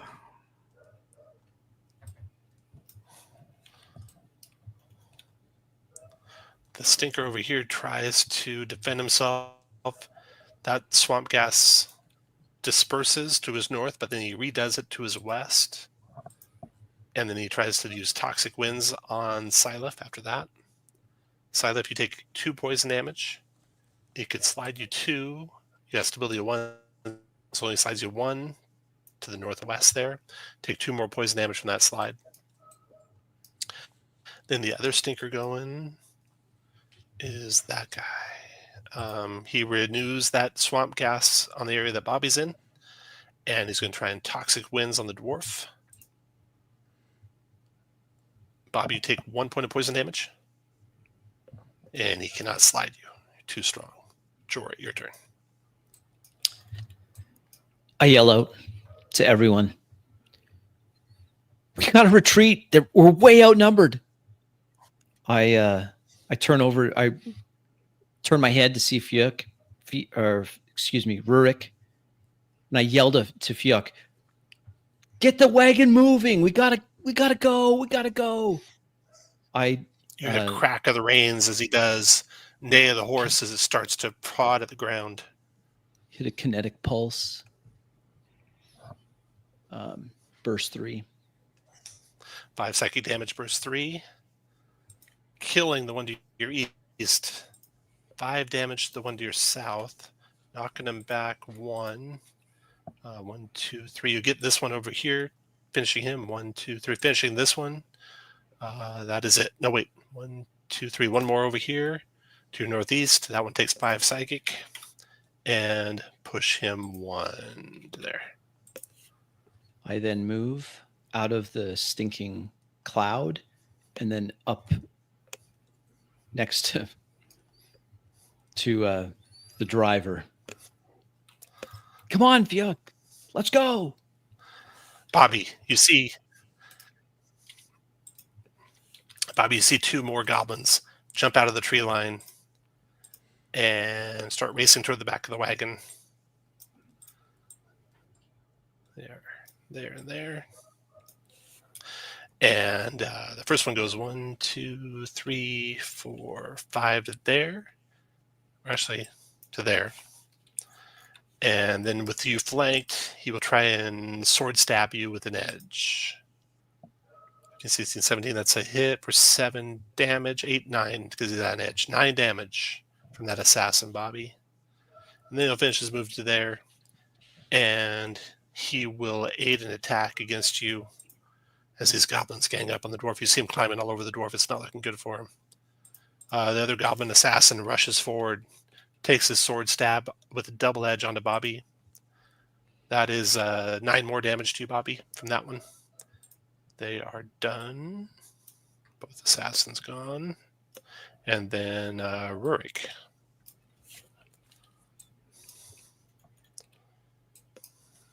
I cast my arms out and gold light flows from me to Bobby, engulfing him. Twice as intense. And I stay put. By twice as intense, that means Bobby gets to spend 2 recoveries? Yeah. All right. Okay. Yeah. After Rurik, staying put. We'll have the snipers go, and one of the stinkers go.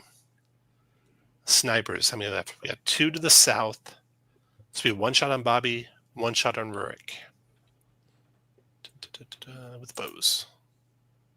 And Bobby, they already used their free extra edge, so that's gone.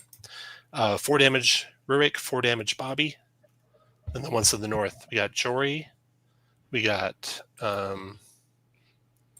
Silaf, we got Bobby, and then 1 more on Bobby. So the 3 of you each take 2 damage. Bobby, you take an additional 2 for a total of 4 damage. That's all of them. Then the stinker. That stinker's got going this to the south. He's going to keep that going. He's going to try and do toxic winds to get Bobby moving. 2 poison, still not enough to move you though, Bobby. 2 poison damage. And then Fiak cracks the whip on the horse, and it's got 5 barrels, so it's got speed right now. It's heavily laden of 4, I think. Wagon speed is 4 if heavy. Boom. Okay. 1, 2, 3, 4. The horse bravely trods through the fire. Doesn't look too much worse for wear. Haven't gone through it. The wagon is taking a little bit of damage from the fire. The wagon looks like it could take about 30 damage, and it's taken 5 so far. So it's at 25 out of 30. The horse can take about the same amount of damage. He's probably at 25 out of 30 as well. And that is Fiak's turn. And the last stinker. The one to the south there. He's going to move his poison gas to here. And then he's going to try and toxic winds on Rurik. Ooh, 3 poison damage to Rurik. And he slides you 3. You got ability of 1, so he can slide you 2. He's going to slide you 1, 2 to there. And that's it for his turn. That's it for round 2. Round 3. Malice is building. 1, 2, 3. And 4 of you left. 1, 2, 3, 4. They go first. Have that warrior go. And one of those assassins goes. That one will go. The warrior's going to try and finish off your priest. He's going to do bury the point with a spear under Rurik. 6 damage as his spear drives into Rurik's gut. I think finishing Rurik.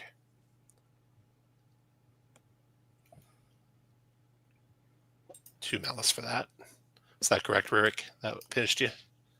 Yes.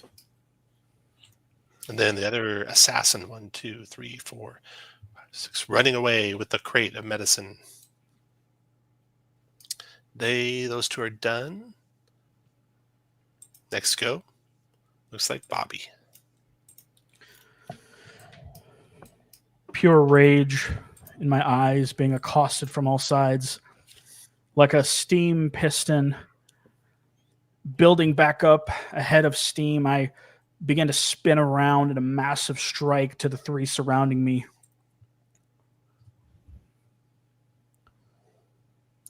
Doing 15 damage to each of them, knocking them back. All 3 taken out. I One of them had a step- crate. I don't know which is the one to your north. snatch up the dropped crate and exit the fog, making it this far, seeing the fallen corpse of Rurik. I spit on it. As for not saving my brother, you bastard. All right. The stinkers. The one there and the one there will go next. So this one that's dazed. The dazed condition. Dazed. Only one action, maneuver, or move on his turn. Well, swamp gas. Green haste till start your next turn. He's going to renew the swamp gas as his only thing he can do. That's it for him. The one to the north, he will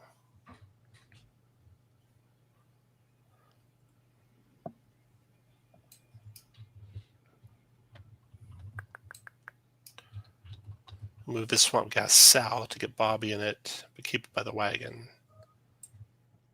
I'm sorry, that's not him. It's this one here. So then he'll do toxic winds on Bobby. Doing 1 poison damage, Bobby, and not able to slide you. That's it for them. Silaf, your turn. Cursing this blasted stink. 1, 2, 3, 4.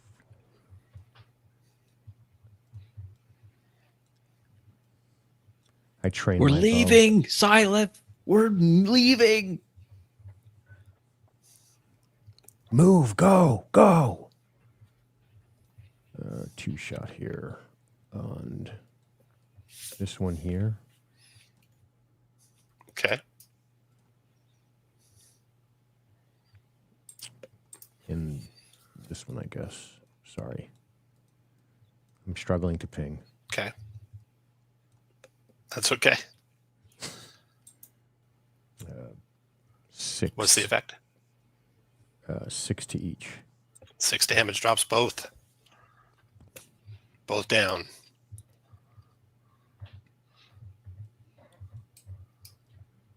Okay. Holy cow. All the assassins, they went down fast.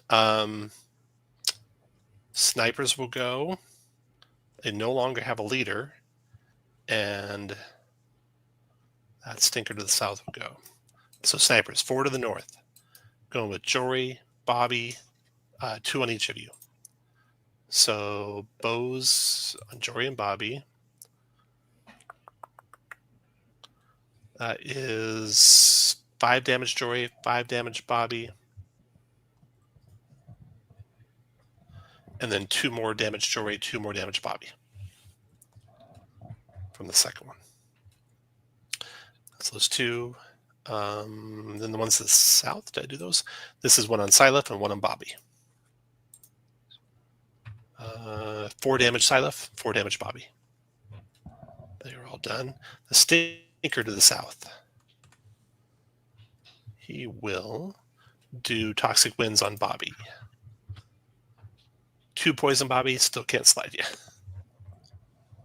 And then Jory. Oh, Jory, did you go to -11? That would kill Jory. Yeah. Jory goes down. Slumps dead in the saddle. Jory's out. Arrow through my chest. And Fiak, Fiak will keep the wagon moving. 1,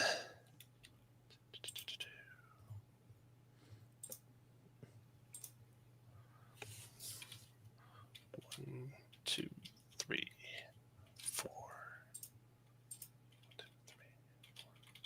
There we go. Free of the fire. Moving toward the exit, staying clear of the poison gas, skirting along the north side of the road there. And the last stinker is going to go. This guy far north is going to try and take Bobby out. He's going to move his poison gas to here. Block all of you from getting to them. And Toxic Winds on Bobby. 3 poison Bobby. Slide 3, still can't slide you. That's in the round 3, round 4.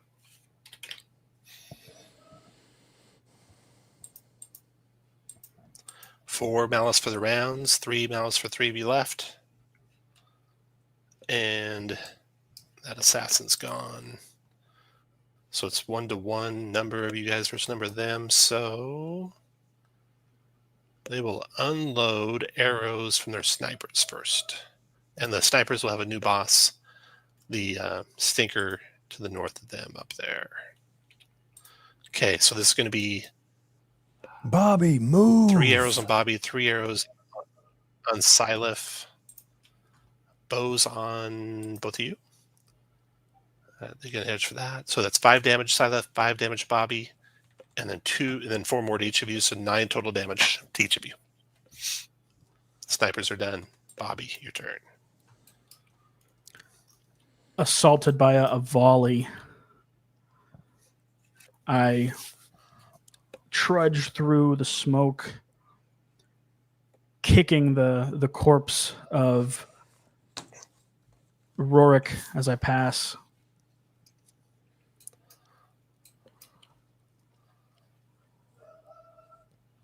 Running to the back of the throwing the crate in, and finally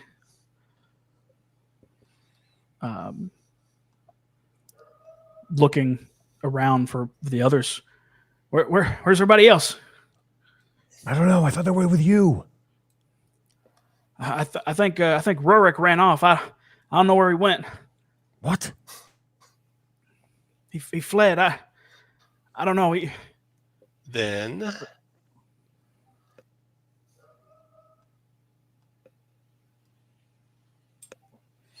the goblins, seeing you fleeing, the stinkers are going to go for trying to pull you back.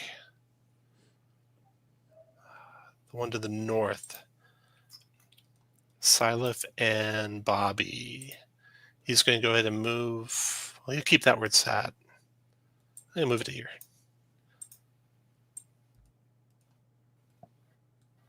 To there. Then he's going to use his winds. Toxic Winds. Gets a 10. That's 1 poison Silef, 1 poison Bobby. The winds try to whip up and push you back into the flames, but you're both too stable to be pushed with a push 1. Or slid with a slide 1. Back to your turn, Silef. Come on, Bobby. I'm grabbing him and yanking him along, realizing he will not be yanked by me. I climb up onto the back desperately. I turn, balancing, catch my breath for a moment, and then fire an arrow, 2 arrows up into the tree line where these guys are harassing us.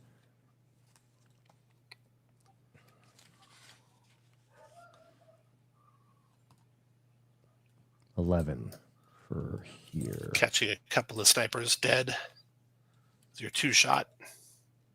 And then with that, I the reach for Bobby. wagon leaves the map. You grab Bobby by the scruff of the neck. The goblins fade back into the forest. The swamp gases disperse. And you only lost 1 wagon, but you lost 2 of your friends. One medicine, but 2 of your friends. I scramble to the front of the car and I turn Jory's body towards me and look at him. What happened?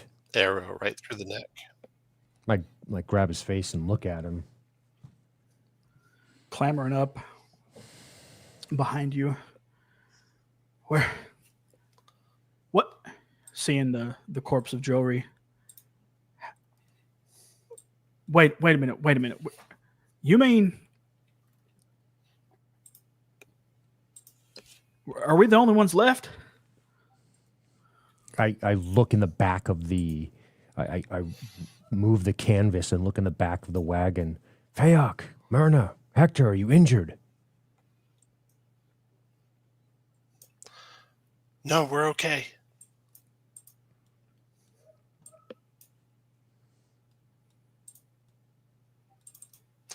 This area is And, not scouted. with This that- is not a well-scouted area. This is a disaster. I know. We owe you our lives. The village of Broadhurst owes you their lives. We never would have made it through here without you. As you ride somberly on, you arrive in the village of Broadhurst. Fiak brings the wagon to a stop near his family farm. People begin to unload the crates of medicine.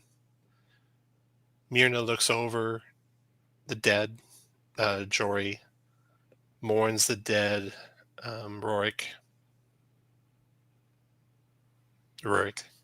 and she says, we owe you our lives. I can never repay you, but I can at least teach you how to make some medicine, and she can teach you the recipe for making healing potions. She also gives each of you a healing potion, Bobby and Silef. And Bobby and Silef, you are both gain the local hero title in the village of Broadhurst for having brought the party through, or brought them through all this danger and into the village. Local hero lets you gain a renown, gain edge on tests when dealing with the people of the village, or gain hero tokens each day. I sit somberly in the And cart. that's the end. Any last words, Bobby? I take the healing potion, turn to the side, and throw it into the woods. Walk off. I hurry after him and I say, any more of that moonshine? The little dregs left in the bottom of the bottom of the bottle, I pass it to him. I think I'm giving up drinking. Nothing good. I think comes I'm of going to it. start. I never And meant that's for the you to end. get. Awesome game, guys. Thanks for playing. We got smoked. We got wrecked. Holy We crap! got our asses handed to us. I'm a terrible tactician. My gosh. Okay, here we go. Bring the lads back. Bring the rest of the back. What the- Nice playing with you, Mike. So I got ejected 30 minutes in. Like I pulled the cord and I my god! It's like, Gone. it's okay. He'll heal. He's got lots of hit points. Yeah. Not enough So- catching your breath. Catch your breath, boys. So that was a thing. I was ready to. I first turn. I'm used to 5e when it comes. Like the last time I played it, the last time I played a VTT and was 5e, and I was okay. Yeah, I could do. So I could take a couple more damage next turn. I'll totally catch my breath, and then all of a sudden I went negative. And I was like, Yeah. oh. I can't catch my breath anymore. I want to know Yeah. how Bobby and Silef's adventures continue. Oh, I know, man. right? Good That job, was awesome. Uriah, Dean. Oh, You guys, I don't know how I made it through that. I have no clue. Riding by the seat of my pants, which are You did it. Just- That was a It, I don't, it might have been that last heel that I threw your way. That Yeah, might have done yeah. something I think so. that you spit on me for. yeah, yeah. Well, you let my brother die. So. The worst part is he said, when I said what happened to Rourke, he goes, I think he ran off. I know. So now I think Which he's is a great. coward. That was so great. Like that character development was absolutely Yeah. fantastic. Oh my Absolutely god, that was awesome. funny. Yeah. Well, big thanks to you, Tom, for doing this for us. You're welcome. Lots of juggling on your part with all of the There's stuff. a lot to that game. It's a complex game, isn't it? Yes. Very Holy complex. cow! Yeah. Yeah. Can I just? Yeah, it is. I just gotta mention something. Before the game, we were all like, thinking about how long the game would take. I know we had 4 hours kind of carved out just for the session, and we're like, Yeah. we may need to take a break if it comes to that. And well, if we're staying in character, our turns are gonna go by pretty quickly. So we're not gonna take the whole 4 hours, and we didn't. Everyone basically died, but Yeah. Nobody anticipated Five that. didn't make it. Mike took a break at the 30-minute mark. I thought Guys. for sure there was going to be a way we could heal him, like get him back up, and like, oh, he's back. Nope, he's gone. We could do some 5e hand waving. He's alive. He's Yeah, alive. yeah. I'm glad Wow. Tom didn't. Tom's like, you're dead. No, so Tom, I gotta say, dude, like I'm impressed with that. Like, I can't tell you how many GMs in the past I played with that are afraid to kill players. Yeah. It's like you were like going at me. I'm like, this is real. Not just players, strangers. Yeah. exactly. I knew you Yeah, guys yeah. could take it. Oh my We've been so concerned with being respectful in your house for this, and you're like, I'm gonna just kill you all. Yeah. I love it. Right That's call. great. First mistake. It's pretty Respect. awesome, actually. we Fantastic. we were talking in the group chat, like, this could just turn into Reservoir Dogs, and it kind of did. Yes. Nobody had to Almost kill did. anyone else. We let Tom do it all for us. Yes. You're not gonna die. Say the freaking words. Oh man. I had a great time. Yeah, Wow. yeah. Yeah, I did too. Thank you, kindly. I did was zero marking. Maybe we'd still be alive if I did. Yeah, like, There's what happened so to the marketing? much. There's just I There's don't- so I much in wasn't this sure game how I that wanted you to will do it. learn later. It Yeah. wasn't that I didn't want to do it. It's just I didn't know. I was like, how am I going to RP that right here? Like, I don't know. I Yeah. couldn't. It didn't feel. I was trying to. Yeah, I was I hear struggling what you're with saying, making Dean. it I organic.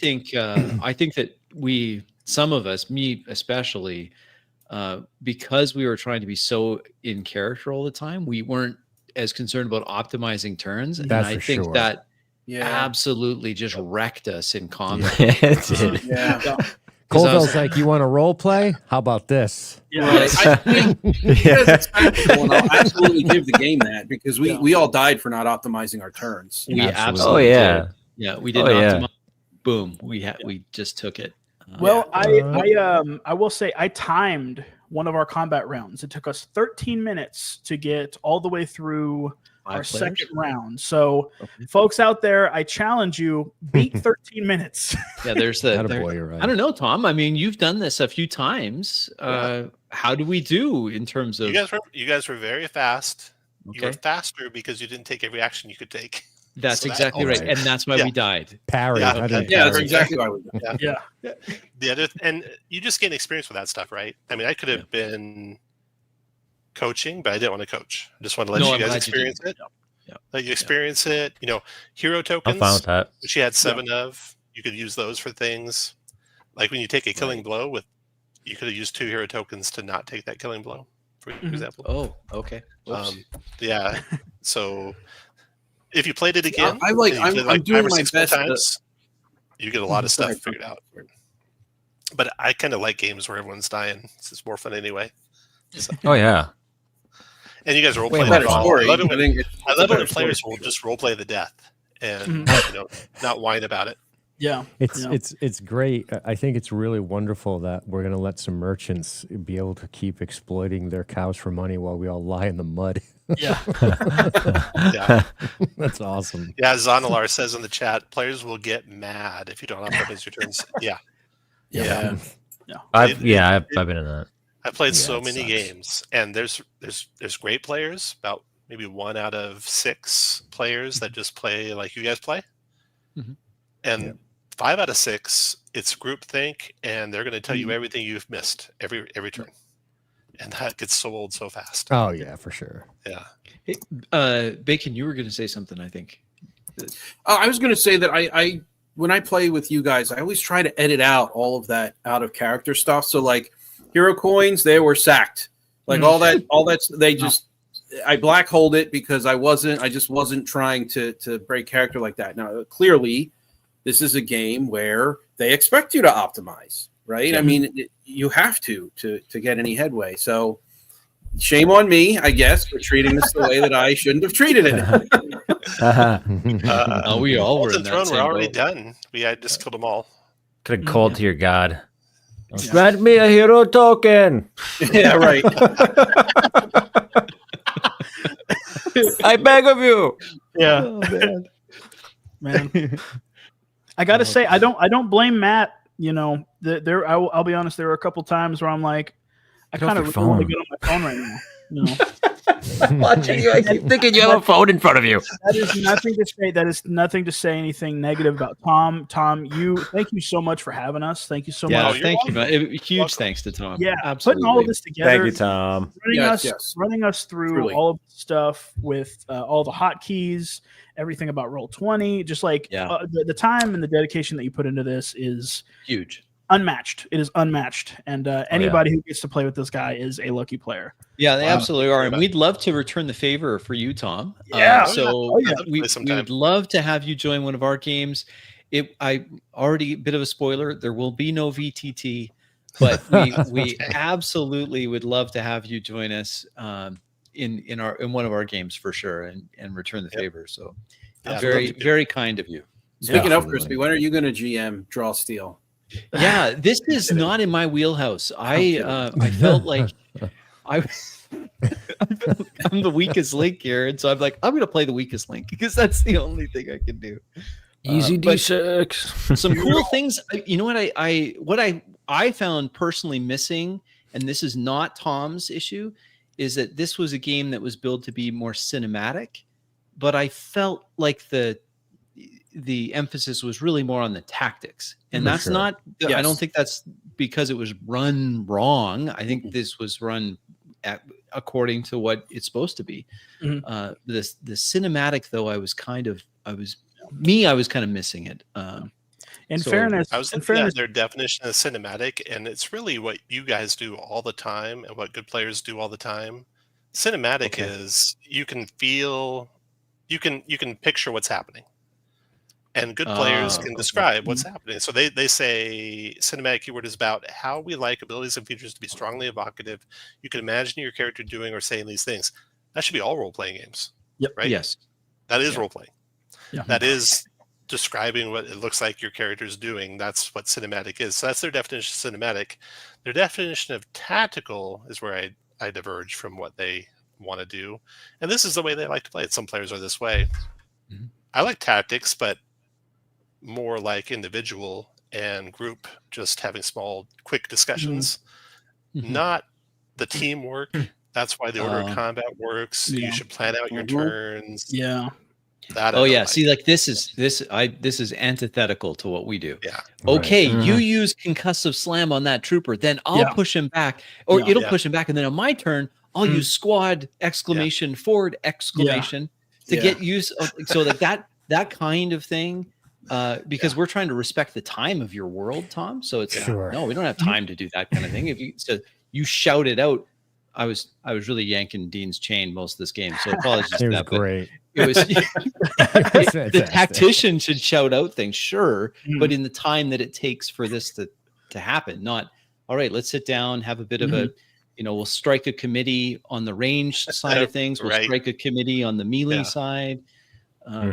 Yeah, I think the game achieves what it aims at with the tactics. I think that Mhm. that is Yeah. that rings real I true. yep. Don't I know haven't about played that cinematic way. though. I haven't played that way for a long time. I Mhm. squashed that when Good. Yeah. group gets into groupthink. I'm like, no, stop. Let him play his character. Yep. Hey, you Yes. playing your character. What Yeah. are you doing? Everyone Yeah. else be quiet. I And appreciate let's that. move on. You know, It- and it's interesting. you can play this game that way. We just Mhm. illustrated you can play it without having groupthink and tactics. You can Yeah. just Yep. Anything Just you takes can. more Well, time. Maybe Yeah. dial down the enemies a little bit. Yeah.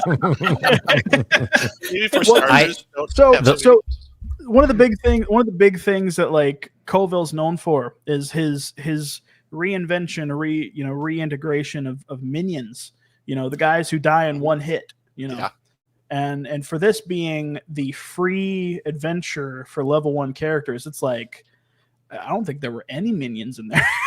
There's Golly. actually lots. Yeah, a lot of Really? those things are minions, but they Wow. don't have just one hit point. They have like 3 or 4. Gotcha. Okay. So every time you Okay. were making an attack where you're dropping more than one, it's usually Mhm. because they were minions.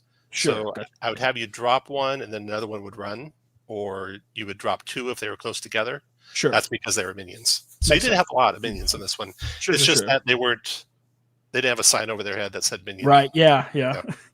The different colored health bar. Which they say you're supposed to do in the game. I should have shared with you how minions work, but I don't. Yeah, I'm glad you didn't. Honestly, Yeah. like to me, it would be just another thing of okay. Now I know which are minions. Now I don't. Yeah. I'd rather not know that. I like the fog of war kind of thing. Yeah. Yeah. I never got to In my I never I get did to a make how-to video Jory for this clean adventure. horse hooves because we got attacked. I did a how-to video for this adventure, and I kind of set up the encounter here, and I had them all color-coded and everything. And I watched your video about the color-coded face paint. I'm like, shit, I can't do something different. So I kind of came up with a way that I had little colored dots on them all. I'm like, oh no, Yeah. no, I'm not here into that. So I came up with a way to track the groups such that I could have the groups. I knew who they were, and I didn't have them all color-coded, so it looked more realistic. There you go. Boys, you can blame me again. Yeah. It's interesting because you have a tactical game, and then you have people deeply interested in role playing, which is can be antithetical to tactical games. Like you're if you strip away the role playing, you could play this game probably enjoyable as just a tactical move minis around, kill each other game. So It's like a war game. we're trying to bridge the gap between that on top of being like, okay, I have 9 powers. So you in the moment you're like, all right, how, am I going to be able to communicate this in a way that's role playing like? And when I couldn't think of a way, I just decided to not go optimal and to just go, I'm going to do the visceral thing, which is to charge, to hack, to step in and fight. And That's what I did. yeah, How do you have 9 abilities that you're supposed to figure out how you're supposed to communicate them in a role-playing sort of way. Like eventually, Right. after like 3 or 4, your brain's just going to block stuff Well, out. It's gonna I shut think- it. right. Bacon's that's right. where I was. Yeah. And then the other thing too, Bacon, is that you have 9 abilities. I have 9 abilities. There's 9 abilities for each player. They're all different. So Plus your basic abilities. plus the basic Plus, ability. I got to remember when you guys do things because I get focus. Exactly. And then if you're describing them in a way that I don't know what you're doing, I don't know if that qualifies for my focus. Because So, if you yeah. just say, "Oh, this is the power I'm going to do," I go, "Okay, I get a focus for that." So Yes. clearly, I think the combat goes a lot different if we're just going, "All right, guys, let's talk about this all out of character." Yes. But Yes. This it is would. a good comment from Zake. So infuriating that these games are actively promoting above-table tactics discussions. Daggerheart does this too. Yeah, they Yeah. both do. They do. And you Do watch they- those games, and there's a few great players. We saw Liam have some great moments, and we saw Dale have some good moments. And just imagine if every player was playing like that, and the DM was encouraging it. mhm. You get a much faster, more cinematic, in my opinion, game. Yep. You can have tactics still. The tactics should be individual level with small little discussion in character during the round. Yeah. Plenty of I- tactics there. I live for those moments between Uri and I where we're standing there over his brother's corpse and I'm just like, reach for the moonshine. Like that's my jam. That's what I love. I love those moments. I will say I wish we had more of those moments where we and that's one of my gripes with the montages and the negotiations is it takes away the actual role playing. It takes away those character to character interactions, and it turns it all into a die roll, and that drives me up a wall, man. I love having those conversations because that's how you really get into the flow of being in character. And man, Yeah. I'd I'm set this trying up on a table with dungeon tiles and models and Right. just gauntlet run it, man. I think that's the move. I'm trying to get better at doing the montages and negotiations. Believe it or not, what you guys just experienced was much better than the first time I ran it. I don't think it's a you When there was problem. nothing Tom. but mechanics. I didn't think it it's was a you design- problem. Yeah, it's not a design running flaw. problem. Yeah, it's a It's not a design running flaw. problem. Yeah. It did feel, as much as I was having fun with that, just because I was yanking Dean's chain, it did feel like that was quite the skip. And okay, and here's go back. It was just different. And I think that with the negotiation and the montage being essentially becoming a more of a tactical thing. Okay, you have to decide this, and again, it's above table talk, like the comments are made, and that can be challenging. Yeah, it's basically taking an extended skill challenge from 4E and and pasting that over the role play. Yes, it felt saying like that too. It said, "Hey, don't worry about talking in character. Don't worry about actually embodying this person that you've created. Just roll the dice and get over it." Yeah, and it feels like that too, right? It's like it's combat and then a bunch of tests, and then combat and then a bunch of tests. Yep. It's just the nature of the game, I think. Yeah, it's and what happens, and maybe this sounds corny, but I think when you're thinking too much, you're not flowing. So I think that's true in anything you do, especially something creative, because I spent a lot of this session thinking, because I'm like, okay, I have these tests lined up. We're in a combat. Now we have tests. So I'm constantly referencing these sheets instead of just going, all right, let me settle into this Sylph guy and talk as Sylph. But it felt like those spaces were very narrow. Like I didn't have a When I lot went of back to space. playing Shadow Dark a little bit, and those kind of games where nothing's on your character sheet, it's all in the world. So you're in the world, you're not in your character sheet. This game, you're buried in your character sheet. Yeah, this game really wants to be internalize played it. through. It really wants to be played through the game frame. Like it really just wants. That's where it wants the players to situate themselves, and that's where you should live, and just deal with the mechanics and move your little guys around like pawns. That's really what it wants. Right. And that's how it's written. They even write it that way, right? You should have a tactical discussion, but you can play it differently. You guys demonstrate it can be played differently. It's a different mindset than the writers envisioned. Sure. But I think is too complicated. You don't need that much complication to play it as a role-playing game. Max It has can be very simple to play a role-playing game. I was just talking about this on my Discord channel. It's like I just want a game that's simple enough to get out of the way, to go on cool adventures, do cool things in a world, and not have to force my way through the mechanics to make that happen. Right? Now, that's right. Now, Tom, we had used pre-gens. These were characters that were pre-generated. Kingmaker got greased within the first half hour. How long would it take for him to roll up a new character? I don't know. I think a while. Question. 3 weeks. A while. 3 weeks. Yeah. A Shadow Dark character might take less than 10 minutes. Yeah. One of these Or you could use takes an hour plus. Yeah. Shadow Dark auto generators make it instantaneous. Oh yeah. Well, with this game, you have to pick your 9 abilities, right? And once you die, even at level 1, it's like I just learned 9 abilities. I have to go and do that again for another class. No, thank you. I'll just take Fury again. Like it's very not. It's not friendly. I don't think. And I'm being maybe a little bit vehement in my reception. This is Robbie. This is Jobby. This is Bobby. Yeah. the 9 dwarves. I'm from a big family. Okay, dwarves have. Can we answer Max's question? Because I think it's a very Max, good one. where's that at? It's Immersive. Tom, do you want to stop sharing the book and then have us so people can see our ugly mugs a little better? There we go. Boy. Yeah, there we are. Looking a lot less bloody. How immersive can you get? All those powers mechanics, did they pull you out a lot? Now, Yes. to be fair to they did, but to be fair to the game, they do say you don't have to use the where'd it go? You don't have to use the names given nor the descriptions given. You can give your own names, your own descriptions. I don't think a lot of players would play it that way, but this group certainly could if they wanted to play that. I bet much. I bet that would be better, honestly, Tom, because then because I'm looking at it going, how does this your look? powers, yeah. Like strike now. What the hell does that mean? You know. Yeah. So I think back to Max's question, like I said, those moments where perhaps Crispy and I are back and forth with each other. He's jibing at me. I'm thinking about how worthless he is. Or I'm talking to Uriah and we're swigging on the. Those are the moments that I'm in it.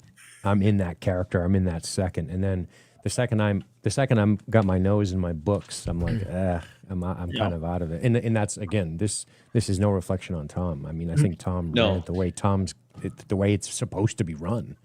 Where it's possible, Max, I think is where it's like where power. We struggled with this and we were talking about this a lot before the session. How are we going to communicate what we're doing to the rest of you in a way that is, because some of the abilities we have aren't strictly observable. Right. Like we struggled a lot with Dean's ability to mark an enemy. So he just didn't do it at all.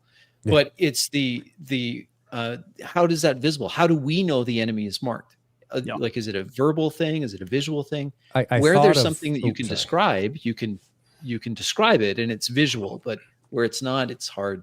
It's hard to do. The only solution I could come up with, which we talked about in our dress rehearsal, was like having red feathered tipped arrows and being like, all right, I'm going to hit the guy with the arrow to indicate.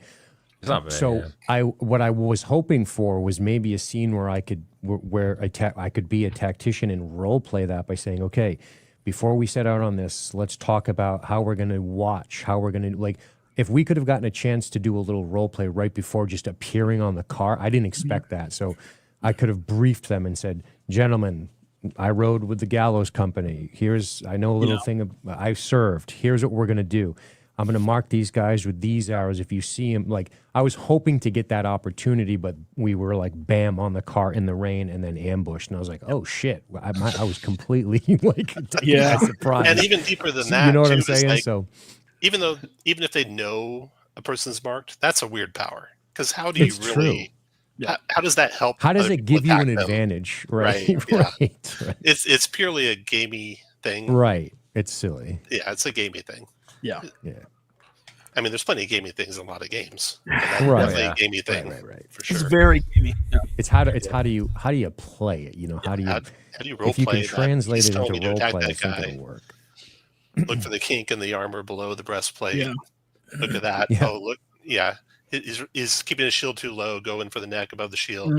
It's like a lot of stuff like that, but it's like, that's hard to keep going every round.